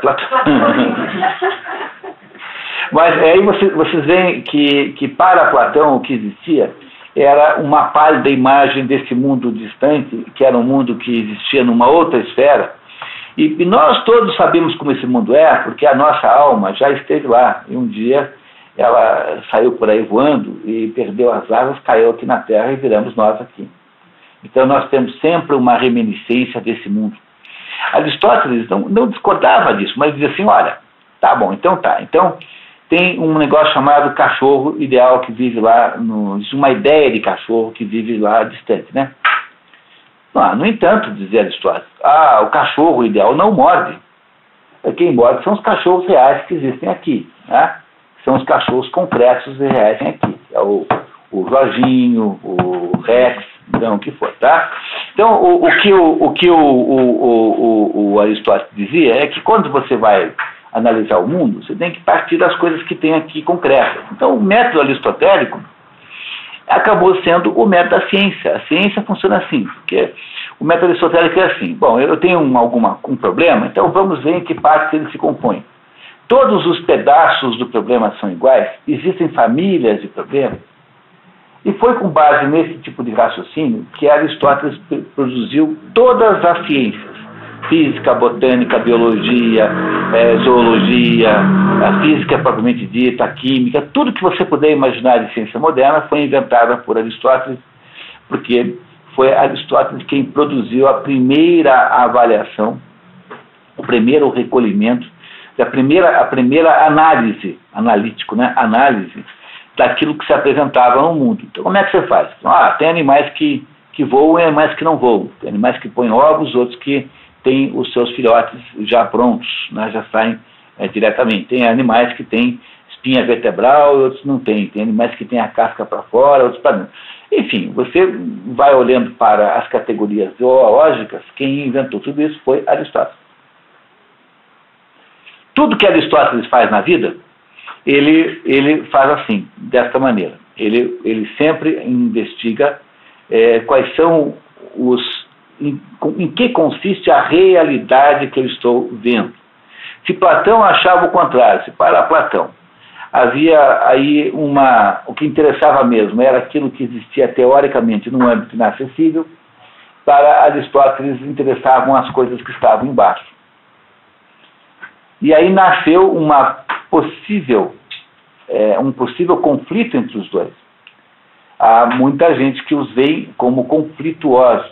No entanto, você pensar bem, com todo cuidado, você perceberá o seguinte, que o fato de que um parte do geral para o particular, ou seja, do cachorro ideal para o cachorro real que está ali, e o fato de que o outro parte do cachorro real, que morde e late, para a ideia genérica de cachorro, isso não significa que eles estejam em conflito um com o outro. Significa o seguinte, que tudo aquilo que existe simultaneamente nessas duas dimensões. Nós somos indivíduos completamente separados uns dos outros, tão separados que a gente tem uma cara diferente, temos um nome diferente, tudo isso, e ao mesmo tempo nós somos espécie humana. Somos iguais sob algum ponto de vista. Mas é claro que essa situação que eu estou aqui descrevendo com uma certa simplicidade é muito mais complexa do que isso. Mas se você gosta desse assunto, você pode passar o resto da vida estudando isso. Isso chamou-se na filosofia de polêmica dos universais, o nome disso. Quer dizer, qual é a polêmica dos universais? É assim, cachorro, né, a espécie cachorro, é um negócio que realmente existe ou é apenas uma palavra conveniente para resumir a turma toda?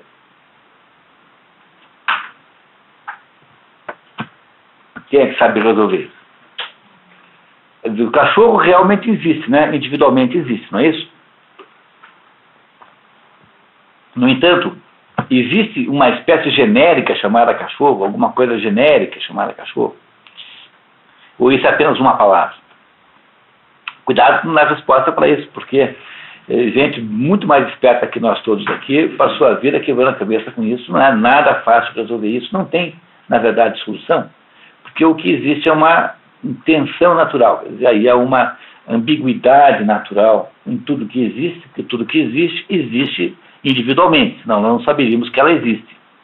E ao mesmo tempo que ela existe individualmente, ela também existe como espécie, ou seja, ela também tem alguma coisa em comum com outros indivíduos. Então, os cachorros todos, embora sejam indivíduos, né, eles também têm coletivamente uma coisa chamada cachorridade.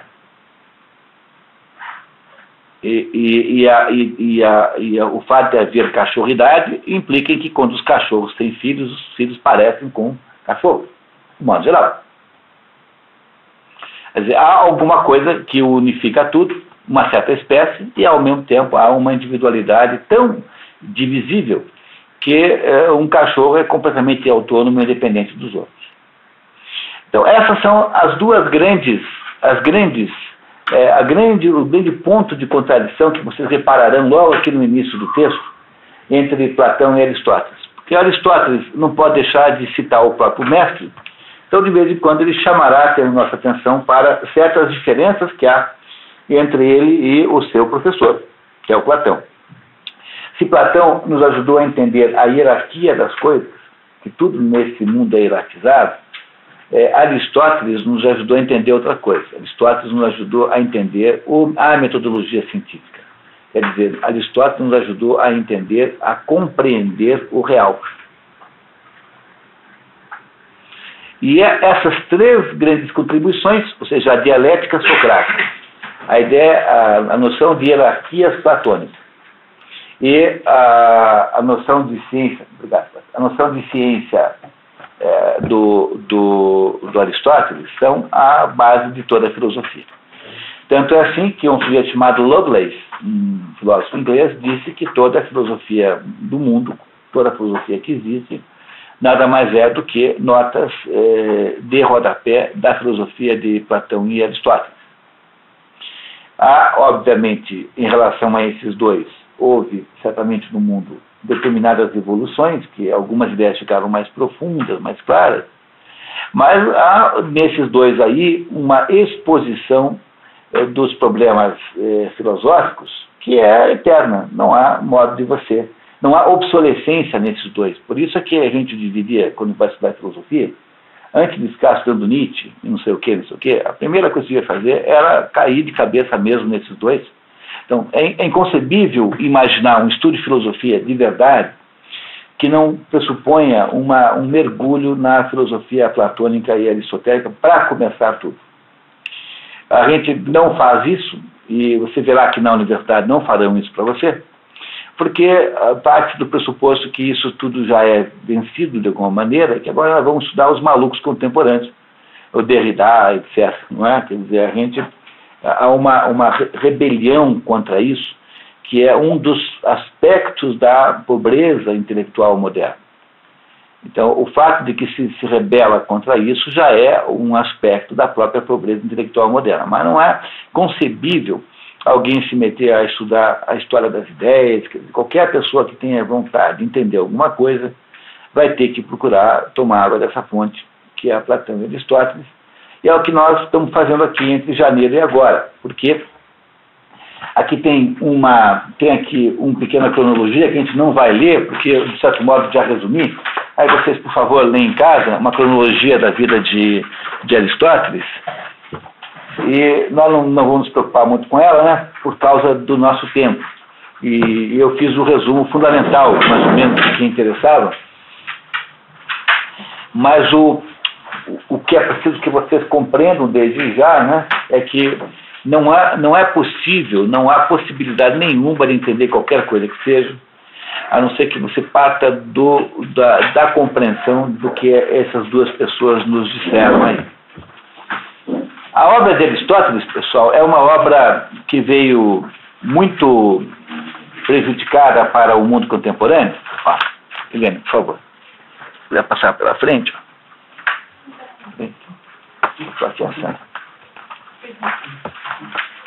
Então, a obra de Aristóteles é uma obra que veio para o mundo contemporâneo muito fragmentada e muito, vamos falar assim, estraçalhada para o mundo moderno. Mas se ela veio estraçalhada, por outro lado, é preciso que vocês saibam que ela, apesar disso, não foi perdida no seu essencial. E como é que se sabe de uma coisa dessa? É porque não há nenhum livro de Aristóteles que seja mencionado pelos seus contemporâneos. Como Aristóteles tinha uma escola, né, ele deve ter tido um grande alcance dentro dos termos da época, né? Então não há nenhum livro de Aristóteles ao qual se atribua uma importância fundamental que não exista.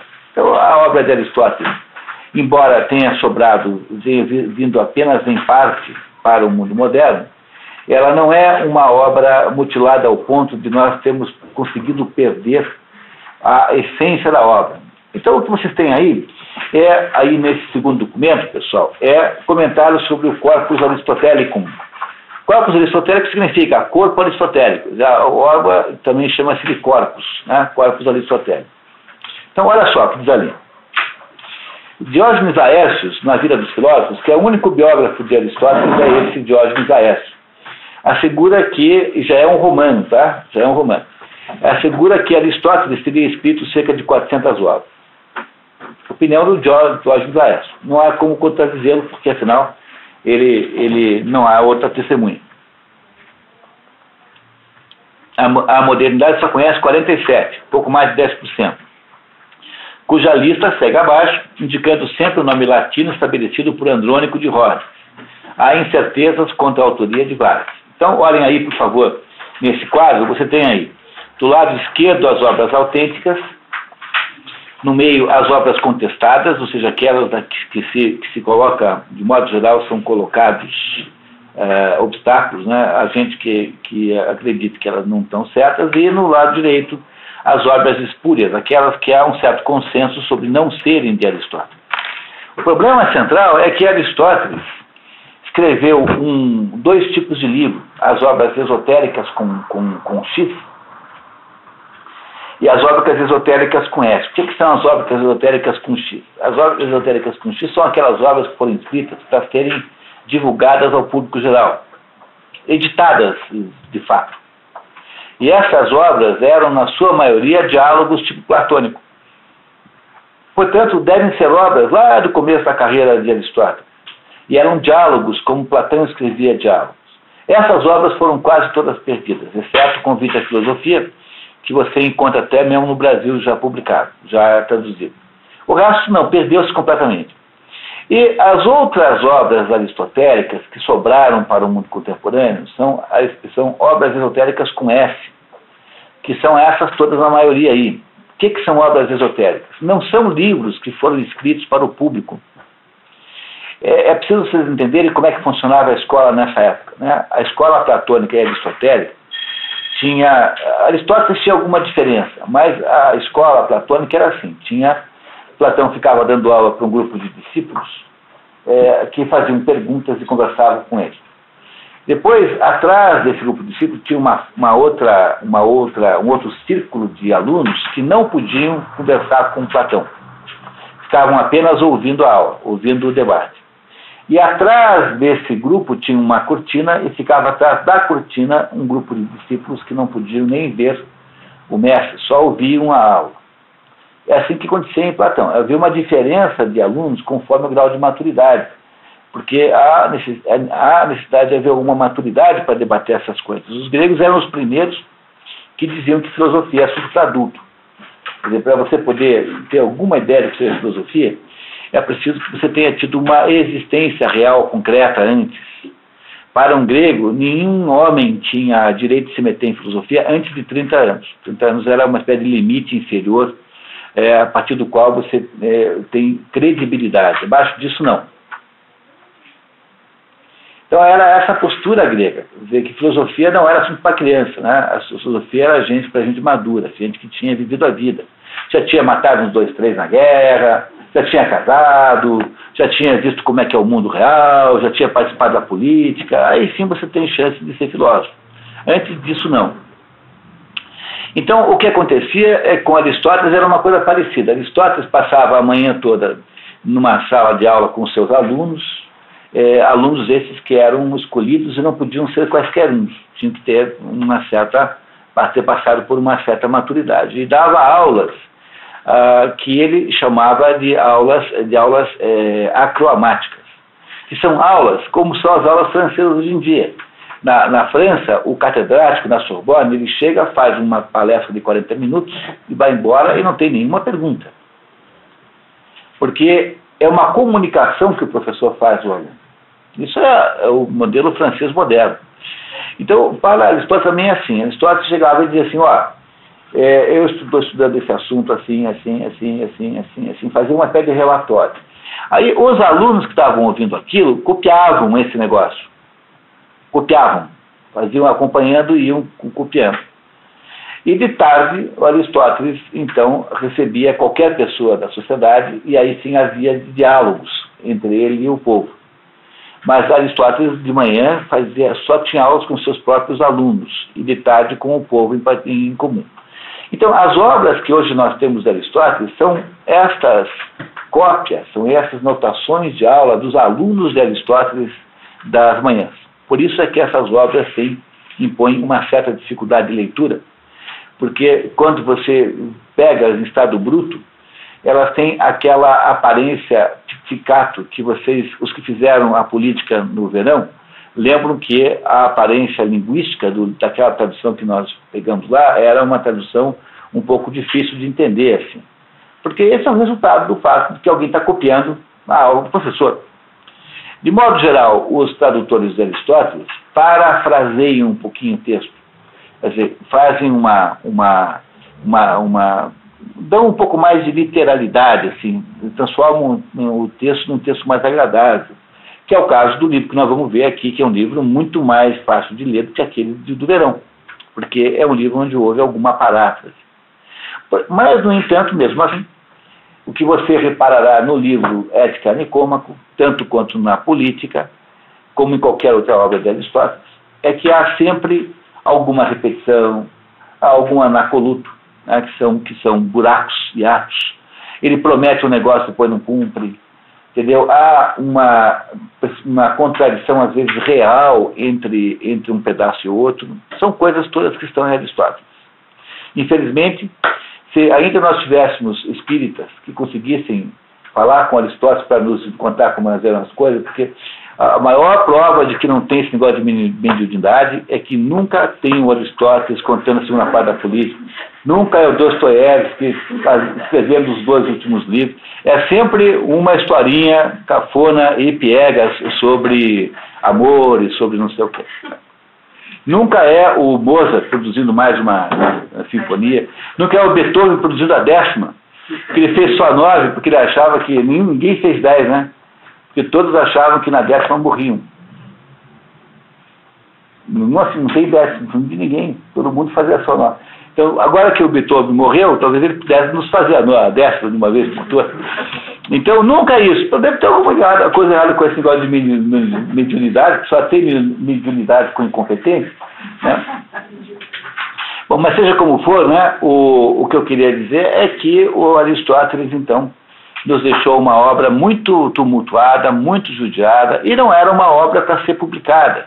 Hoje, quando você vai escrever um livro, você vê 500 vezes, corrige tudo. Mas a obra aristotélica não é assim. Então, mesmo com a ajuda dos tradutores, às vezes é um pouquinho difícil. Esse livro aqui tem momentos mais difíceis, outros mais fáceis, mas na média é mais fácil de ler do que o livro do Rio de Janeiro. Quem fez o livro de Janeiro descobrirá que esse aqui é muito mais fácil de ler do que o outro. Não é um livro, são anotações de aula dos alunos de Aristóteles. Além do fato de que isso era assim na sua origem, imaginem vocês a quantidade de bagunça que não aconteceu em 2.400 anos. Por exemplo, na Idade Média, que para ter uma cópia do livro tinha que alguém no convento, um copista, fazia isso. Então imagina aquele frade ali de madrugada com aquelas velas acesas, de repente ele dá aquela bocejada assim, e a hora que ele vai retomar o texto, pulou uma palavra. Não é fácil de acontecer isso? Então, imagine nas cópias e mais cópias que foram feitas, quantas vezes essas cópias não falsificaram, né, o texto sem querer. Não é isso? Pode ter gente que inventou coisa porque achou que era melhor, né? Olha só, está pensando nisso, eu vou botar isso aqui. Tem de tudo, né? Nós conhecemos um caso de um fulano que achou uma tela em casa e falou, pô, mas isso aqui está meio triste, pintou um avião no céu. E era um quadro do Debona, né? Achou um quadro em casa, assim. Falei assim, pô, mas esse quadro aqui, bem que esse céu pintou um avião, assim, azul, no quadro do Debona. Coisas desse gênero acontecem o tempo todo, né? Então, o problema é esse, quer dizer, esse debate aqui sobre a veracidade do corpo aristotélico é um debate que não tem fim, tá? Não tem fim. Então, tem aí, essa é mais ou menos o consenso dos estudiosos. Quando digo estudiosos, eu falo daqueles alemães que passaram a vida estudando isso. Então, não é assim um sujeito ali na USP. Entendeu? É um sujeito que passou 45 anos, 50 anos debruçado no grego antigo, vendo como é que são as palavras, tentando descobrir qual é o estilo do autor, para saber se tem mais de um ou um. Coisas assim que a gente não imagina o que é fazer. Que nós, por exemplo, na cultura brasileira, é incapaz de fazer uma coisa dessa, né? Aí, virando a página, né? Tem lá, no item 3, apesar do extravio da maior parte da obra, é consenso entre os estudiosos que as obras mais importantes teriam sido preservadas. 4. Os escritos aristotélicos, segundo a própria metodologia das aulas, dividem-se em esotéricos, com X para fora, né, para o público. Esses escritos não sobraram nenhum, sobrou um pedaço só de um diálogo chamado Convite à Filosofia, que tem outro nome, aliás, está aí na lista de vocês. E acromáticos ou esotéricos com S para alunos, pois é desses acromáticos ou esotéricos que vieram todos esses livros do Aristóteles que não temos hoje. Eram, na verdade, palestras, aulas que foram copiadas pelos alunos. 5. Os livros esotéricos perdidos seriam basicamente diálogos platônicos, de que restam fragmentos como protépticos, traduzido no Brasil como Convite à Filosofia. Está aí. Nessa categoria, apenas a obra da Constituição dos Atenienses, descoberta em 1891, está completa. 6. Mesmo as obras autênticas não são 100% confiáveis, porque ao longo de 24 séculos houve mau acondicionamento e erros de transcrição, tornando certas passagens obscuras. A obra ficou durante 200 anos na adega de um sujeito chamado Corisco. 200 anos numa caverna. A adega é o quê? Era uma caverna, onde ele guardava o vinho. 200 anos ficou a obra lá dentro. Imagina o que os ratos não fizeram nesse pedaço, nesse tempo todo. É impossível isso não ter sido comido por algum rato, um dia. Uma pata, né?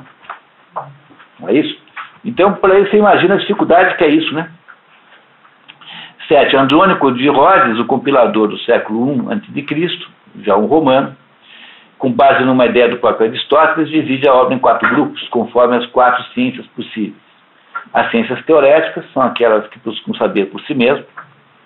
As ciências práticas, que buscam o saber para atingir a perfeição moral. As ciências técnicas ou poéticas, que buscam saber para fazer coisas práticas. Nenhum livro de Aristóteles é assim. Seria um manual de carpintaria. Um manual de carpintaria, um manual de horticultura, um manual de etiqueta, coisas assim. E, por último, obras introdutórias, que são ferramentas de investigação. Então, a lógica aristotélica, quem inventou a lógica, quem foi? Foi Aristóteles.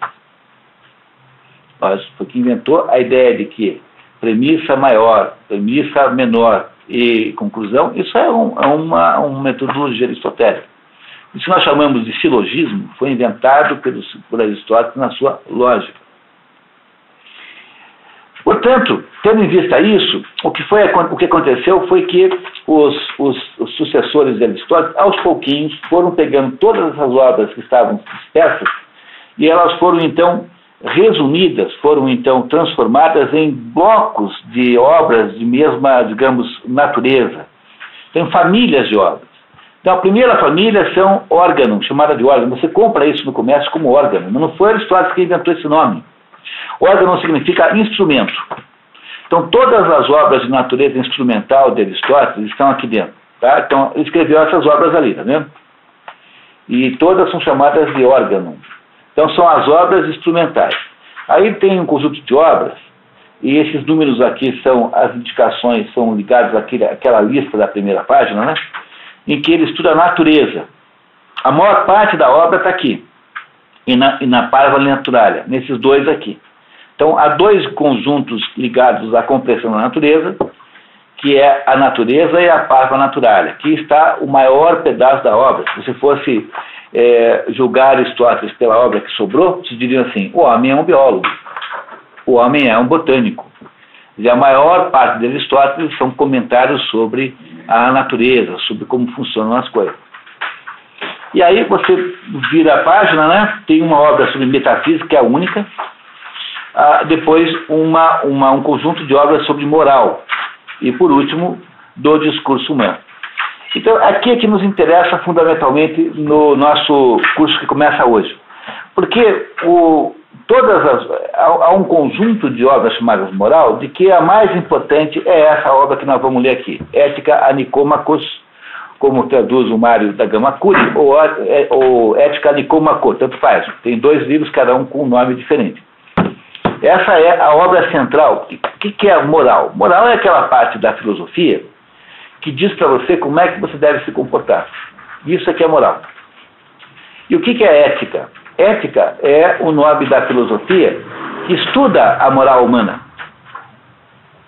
Você entende essa diferença? No fundo, moral e ética é a mesma palavra, porque ethos em grego é a mesma coisa que mores em latim.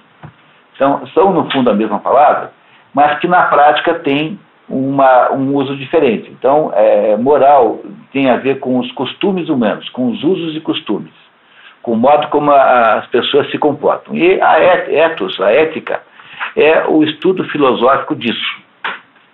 Então eu queria muito, nesse momento aqui, interromper um pouquinho o nosso raciocínio para fazer um pouquinho de esclarecimento sobre esse negócio de ética e moral, porque não tem nenhum conceito mais aporcalhado do que esse, mais avacalhado do que esse. Então, há uma proporção direta entre conversar sobre o assunto e praticar roubos em geral. Então, quanto mais o sujeito fala de moral, mais ladrão é. Entendeu? Quer dizer, quanto mais... É uma coisa tão engraçada isso, mas há uma malversação extraordinária desse negócio. Então, tem tudo quanto é assunto, tem ética disso, ética daquilo outro e ética não sei das quantas. E o que é que se entende, de modo geral, por ética disso, ética daquilo outro? Entende-se uma atitude politicamente correta. Quer dizer, é isso que se entende que seja ética, seja um código de comportamento adequado às exigências do mundo. Quando você coloca o problema nesses termos, e a maioria dos cursos de ética e moral que são dados por aí tem essa conotação, você não entende mais nada do que você possa entender sobre esse assunto. Por quê? Porque todo o processo de compreensão desse assunto depende de você entender o seguinte, que o problema moral, o problema ético, todo ele começa exclusivamente e antes de mais nada, na consciência de cada indivíduo. Quer dizer, há alguma coisa no indivíduo, nos seres humanos, só nos seres humanos, porque os animais não têm isso. Os seres humanos não têm vida moral ou vida ética. Os animais são programados para agir de um certo jeito, mas acontece que nós não somos assim. Por quê? Porque nós, seres humanos, vivemos sempre subordinados a uma coisa chamada bifurcação da vontade. Então, a gente passa o dia inteiro na dúvida sobre se faz ou não faz, diz ou não diz. Ou seja, nós passamos o dia inteiro sem saber o que fazer. Mas se você quiser saber o que caracteriza o ser humano é o ser que não sabe o que fazer. Porque se nós soubéssemos o que fazer, nós seríamos como os animais. Os animais não têm esse problema. Os animais não têm esse problema. Por exemplo, quais são os problemas morais que todo mundo tem todo dia? Passa ou não passa o sinal vermelho? Paro ou não paro no lugar onde não pode parar o carro? Até coisas tão básicas quanto isso, tão simples, até coisas do tipo assim, descobri um roubo na empresa. O meu melhor amigo, que é padrinho dos meus filhos, está envolvido. Denuncio ou não denuncio? Você nunca sabe o que fazer. Porque se você fosse um animal, você não teria a menor dúvida. Você faria pelo que é programado. Você apenas rodaria o programa. Não é isso? Uma dúvida moderna. Faz ou não faz aborto? Um animal nunca tem esse problema. Por exemplo, um leão lá na África quer que uma certa leoa entre no cio. O que ele faz? Ele mata os filhotes dela. Mas ele não faz isso com nenhuma espécie de vaca. Ele não tem dúvida sobre isso ser a melhor coisa a ser feita. Ele faz isso porque ele é programado para agir assim. Um animal não tem dúvida sobre o que fazer.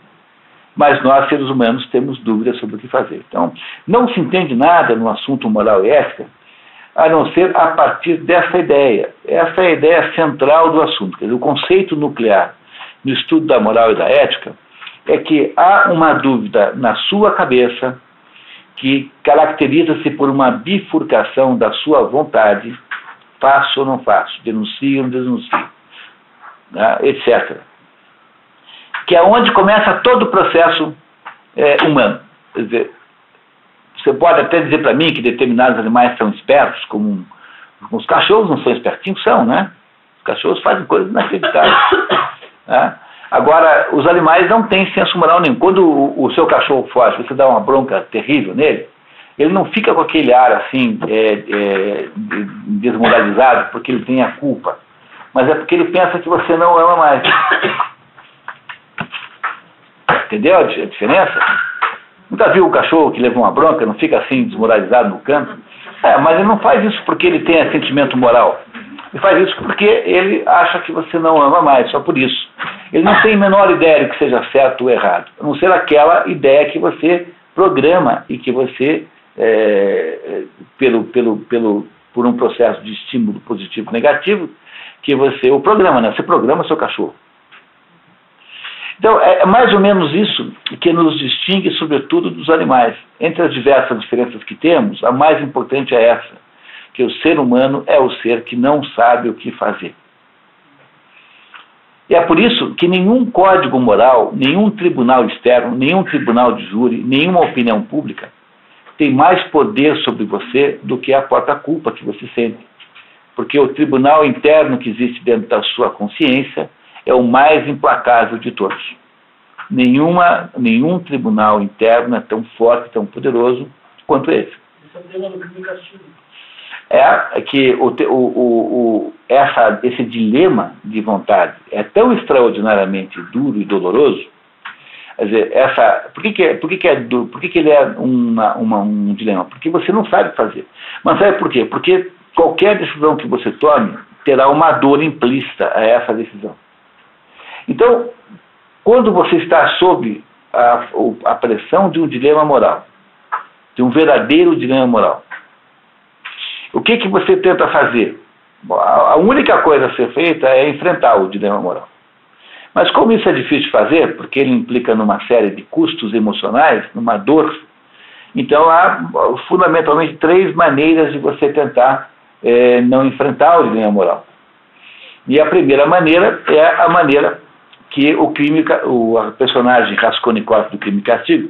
Por isso, agora é que vocês vão entender por que ler os clássicos, como no programa de expedições, é salvador da sua vida. Porque quando você entendeu o que aconteceu com a personagem lá, mesmo que nunca tenha acontecido com você, quando acontece com você, você já não fica angustiado sozinho, né? Porque o maior problema de quem enfrenta problema, para quem a vida traz problemas, quando você se defronta com um problema que a vida traz, a coisa que você tende a fazer é acreditar que isso só aconteceu com você. E como só aconteceu com você, você se envergonha e é incapaz de falar do problema. Daí você o que faz? Você esconde embaixo do tapete. Esconder embaixo do tapete significa neurotizar. Você neurotiza. Cria lá um troço que fica agindo escondido, que você não sabe. Então, a grande literatura, por exemplo, ou apresentar situações as grandes situações humanas, ela desneurotiza você. Porque quando você se defronta com a mesma situação do Raskolnikov, assim, não, mas isso eu já sei o que está acontecendo. O fato de você falar a respeito do assunto é em si terapêutico. Por isso que toda a terapia psicológica sempre funciona até um certo ponto, porque o sujeito que fala com alguém sobre os seus problemas, de alguma maneira ele equaliza o sofrimento. Quer dizer, ele mais ou menos organiza o sofrimento e por isso que melhora. Né? Mas a primeira maneira que tem de você resolver o dilema moral é você fazer como faz o Raskolnikov. O Raskolnikov era um sujeito pobre, miserável, um estudante empobrecido, e achava-se muito injustiçado, e era lá, então, explorado por uma velha agiota, a quem ele tinha entregue a preço de banana todos os últimos bens que ele tinha, que era um reloginho velho, aquelas coisas. E ele, então, faz o seguinte raciocínio: pô, mas se Napoleão Bonaparte, que era um sujeito que matou milhares de pessoas, tem o túmulo que ele tem lá em Paris, no Les Invalides. Se ele é um sujeito com todo esse prestígio, por que eu, Raskolnikov, não posso matar essa velha desgraçada que está me roubando, que está me assaltando? Então o que faz o Raskolnikov? Que como ele não suporta o dilema moral, ele inventa uma moral que só vale para Napoleão e para ele. Entenderam? E como é que você tenta fugir? O primeiro jeito de fugir é esse. Não é isso? O segundo jeito de fugir é você dizer assim, não, quem tem um problema moral não sou eu, porque eu não sou eu. Quer dizer, esse problema moral não serve para mim, porque não sou eu que estou nele. Quem quiser entender como quem é a personagem literária, é o médico e o monstro, é o Dr. Jekyll e o Mr. Hyde. O Dr. Jekyll é um médico respeitado e tal, só que ele à noite quer sair naquela bandalheira do submundo, né, tomar todas e participar de tudo quanto for bagunça, orgia e tal, mas ele não pode fazer, então ele inventa o Mr. Hyde, que não é ele. Entenderam? Não é ele. E esse Mr. Hyde vai lá para a bandalheira. Então, depois, quando o Mr. Hyde volta, ele é o Dr. Jekyll. Então, não fui eu, foi o Mr. Hyde. Entendeu? Esse é outro jeito, né? Tá? Então, esse é o jeito que está explicado lá no Médico e Monstro, do Stevenson. É um livrinho pequenininho, quase uma novela, dá para ler em 40 minutos. O primeiro jeito, vocês já sabem quem é. O PT é assim, né? O primeiro jeito é o PT. Quer dizer, não, para nós há um código penal diferente, porque nós somos o PT e não somos vocês. Não, vocês não podem, mas nós podemos. O segundo é o sujeito que finge que não é ele. Quer dizer, é quem? Maluf. O Maluf é mais ou menos assim, isso mesmo. Tá? O Maluf é mais o primeiro jeito também. É aquele sujeito que diz que rouba, mas faz, é o primeiro jeito. Assim, não, eu como faço muita coisa, eu tenho direitos especiais. O Maluf é mais o primeiro jeito do que o segundo. O segundo jeito é o sujeito que inventa uma mentira existencial. Tem 4 tipos de mentira. Olhando agora aristotelicamente para a mentira. Tem 4 tipos de mentira. Tem a mentira socialmente aceita, que é a desculpa. Essa todo mundo tem direito de fazer. Entendeu? Eu estou com dor de cabeça, vou viajar. Porque se você não mentir um pouco, o mundo não te larga. É muito difícil. É impossível viver nesse mundo. Essa é a mentira que o Acasto, o Acasto, aquela personagem do misantropo, que dá certo, acha que é legítima. Entendeu? O misantropo não admite essa. Mas há uma certa mentira que é necessária na vida, porque senão você se for... É o quê?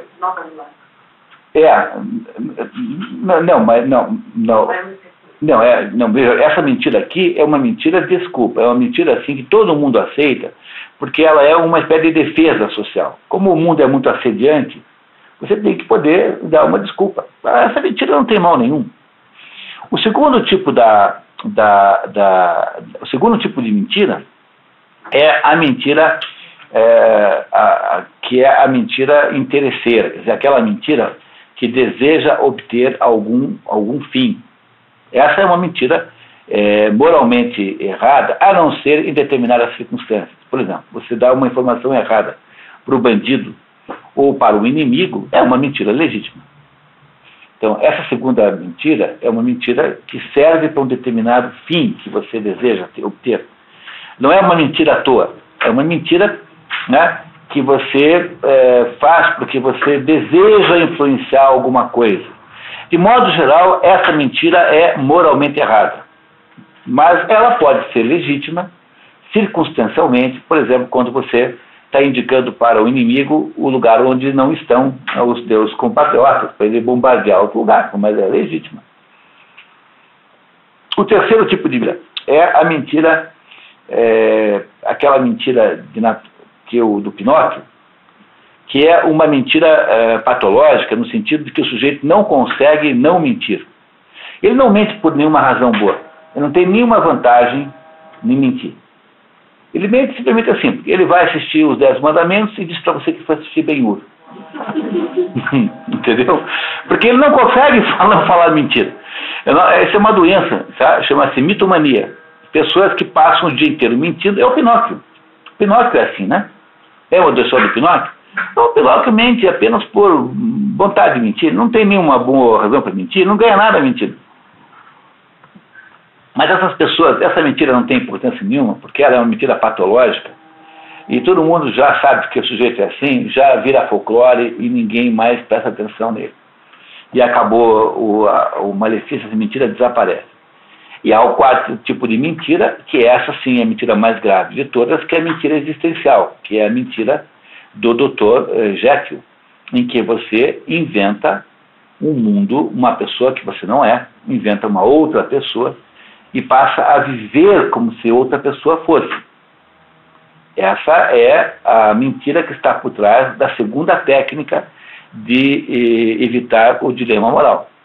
A primeira, você diz assim, que tem um código moral para você, só para você, porque você é especial.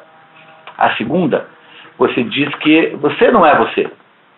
Você aceita o código moral, mas não é você que está fazendo as coisas erradas. Quem está fazendo é o Dr. Hyde, o Mr. Hyde, e não você. E esse é o segundo tipo de tentativa de resolver, ou melhor, tentativa de não resolver o dilema moral. E o terceiro tipo de reação contra o dilema moral é quando você diz assim, olha, eu até que obedeceria o que estão me dizendo, mas sabe de uma coisa? Esse negócio de moral, de regras morais, isso tudo aí é tudo uma invenção da sociedade. Nada disso aí é de verdade, então eu não vou levar isso a sério. Isso é o Meursault do estrangeiro. O Meursault é um sujeito que não tem consciência moral porque ele não acredita que as regras morais tenham valor verdadeiramente. Então essa é a terceira possibilidade. Então a personagem literária da primeira mentira é o Raskolnikov, no segundo é o Dr. Jekyll e no terceiro é o Meursault do estrangeiro. Então você vê que é para isso que serve a literatura. A literatura serve para desenhar para você as situações humanas típicas em que nós nos metemos e que nos ajudam pela sua compreensão a entender o mundo daí para frente. Entenderam isso? Qual a sua opinião sobre o Second Life? Second Life é o segundo tipo de mentira. O Second Life é o segundo tipo.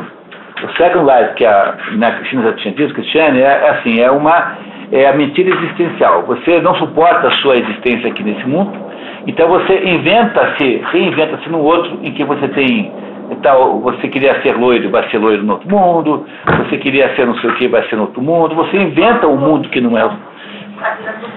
Mas isso é basicamente o processo de alienação moderna. Eu acho que isso é apenas um problema isso não é o responsável pelo desastre moderno, mas é uma espécie de sintoma da confusão moderna.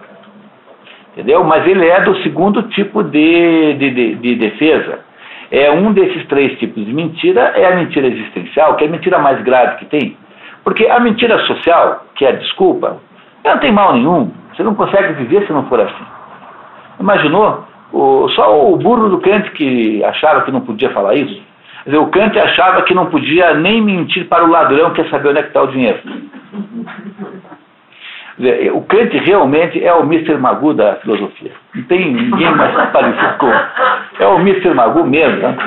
Então, você não pode viver assim, entendeu? A sua vida fica insuportável. Viva a vida do Alceste. No Misantropo do Mulher, que é um sujeito insuportável, porque ele está o tempo todo sendo sincero, e as pessoas vivem assim de uma certa hipocrisia consentida, que é uma espécie de possibilidade de convívio, assim, não dá para ser assim. Então, o segundo tipo de mentira é a mentira, essa sim é uma mentira perigosa, que é a mentira utilitária, essa em que você mente procurando um determinado fim. 99% das vezes é uma mentira moralmente errada. Ela é condenável moralmente, com exceção das vezes em que essa mentira utilitária visa um bem contra alguém que quer o mal, digamos, diretamente. O terceiro tipo de mentira, que é do Pinóquio, que é o do mentiroso compulsivo, não tem importância nenhuma, porque são todas pessoas que você espera que mintam. Né? Aquele sujeito que nas festas conta que pegou peixes de 50 quilos no Pátio Barigui, coisa. Você sabe que é mentira mesmo, você mais ou menos folcloriza aquela pessoa. E a quarto tipo de mentira é a mais grave de todas, que é a mentira existencial, que é aquela que está por trás da segunda estratégia de evitar o dilema moral. Quer dizer, o dilema moral é alguma coisa que está dentro de você. Como você nem sabe como resolver, é por essa razão que existem sistemas externos de moral, que nós chamamos de códigos morais, códigos jurídicos. Tudo isso que a gente chama de código externo, de maneiras que prescrevem o modo como você age, tudo isso só existe porque existe um dilema moral interno, um tribunal interno, que é de onde tudo sai.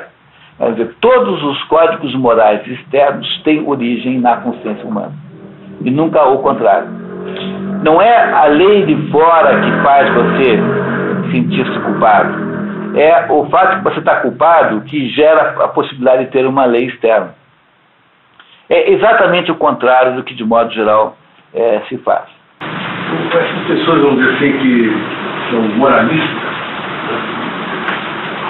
fazem coisas erradas, fugindo e na frente dos outros, procuram ter uma aparência mais austera possível. Seria um vasto caso.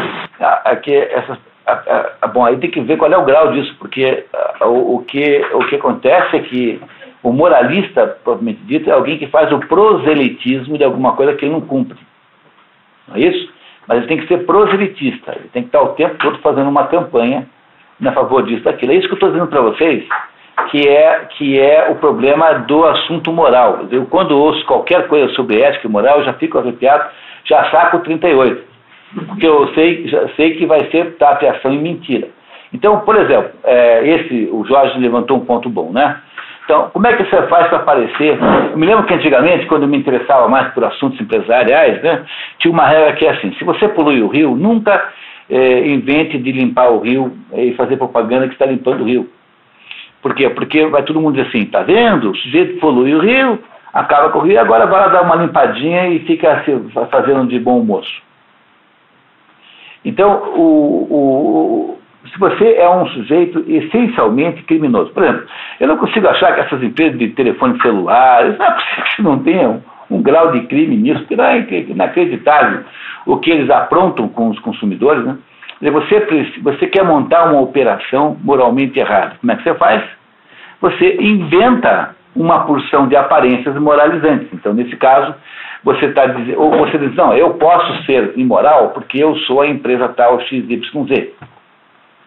Então, deve ter casos, em todos os 4 casos assim, né? Deve ter a situação de você estar dizendo uma coisa e pregando outra. Isso deve acontecer em todas as 4 possibilidades, de algum grau, né? Agora, o que parece que acontece com o assunto moral é que quanto mais se fala de moral, mais se tem roubo, mais se rouba, mais se é imoral. Então, eu fico morrendo de vergonha quando ligo o rádio e aparece esse negócio ético, não sei o quê. Mas que vergonha que dá aquilo. O sujeito diz, não, porque você persiga aí o tal do fulaninho lá de não sei da onde. Pô, mas o que tem que as empresas grandes saírem por aí, perseguir um pobre coitado, um camelô que vive daquilo, não tem dinheiro para levar para casa, não sei naquele negócio. Então eu fico imaginando sempre assim. Bom, se o Emerson Capaz, que é lá o presidente ético, está dizendo todo dia na CBN que tem que ter ética nos negócios, qual é a falta de ética que eles estão escondendo? Provavelmente deve ter alguma. Aí me dá uma vergonha pelo sujeito. Sabe quando fica com vergonha do outro? Ela fica com vergonha pelo outro, assim. Como é que pode uma coisa dessa? Sabe? Isso é tudo de um primarismo tão extraordinário. Então, o que há hoje no mundo contemporâneo? Uma espécie de utilização da expressão moral apenas para esconder a mais extraordinária bandalheira que você possa imaginar em termos de comportamento verdadeiro e real. É por isso que dentro disso tudo estão todos esses programas aí de responsabilidade social, não sei das quantas. Porque na Bíblia está escrito assim, que quando você faz uma caridade, a mão esquerda não deve saber o que a mão direita fez. Porque a garantia de que a caridade é valiosa, a única caridade que sobe ao céu, é aquela garantia aquela caridade que você fez de coração mesmo. Né? É essa garantia de qualidade. Agora, transformar a caridade num instrumento de marketing, é uma coisa muito errada, tem alguma coisa errada atrás disso. Quando você começa a ler as coisas velhas, você percebe que tem alguma coisa errada. Mas o problema é que esse mundo empresarial vive num grau de inconsciência terrível. Então, esses seminários feitos em MBAs tal, são todos, digamos, baixíssima cultura, no sentido de que isso tudo são apenas modismos de época. A gente não deve pautar a nossa existência por modismos. Agora, nas empresas, tem aqueles códigos de conduta. Eu já recebi de várias empresas códigos de conduta. Nós tivemos um treinamento no computador que você tinha que levar 40 minutos para terminar. Tinha exemplos assim, sabe?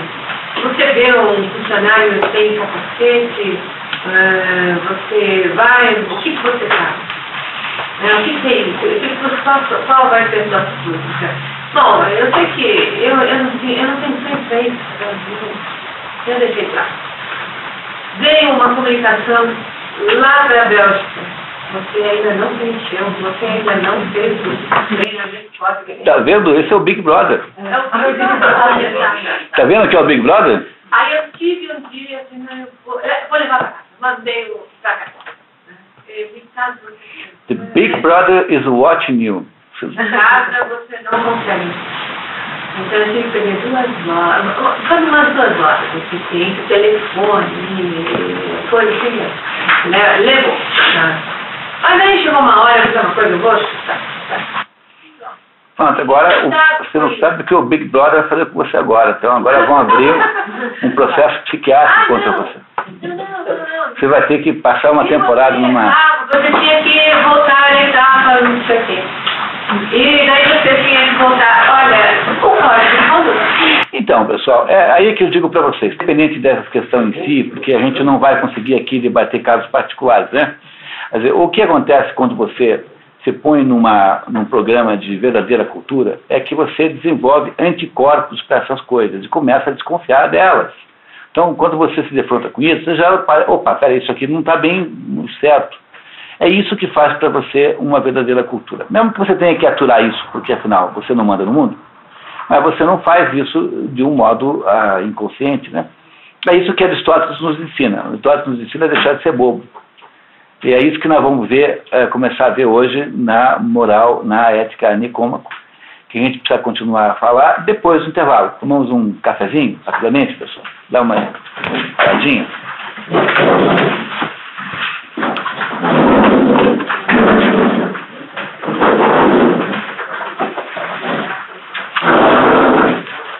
Você vê, né? Essa é uma sala boa, né? Mesmo assim deu uma certa dificuldade de locomoção e tal. Posso virar um partido? Pode, claro, tá. Sem problema, tá? Ah, claro. Então, Rodrigo, como é que tá? Tudo bem? Tudo bem.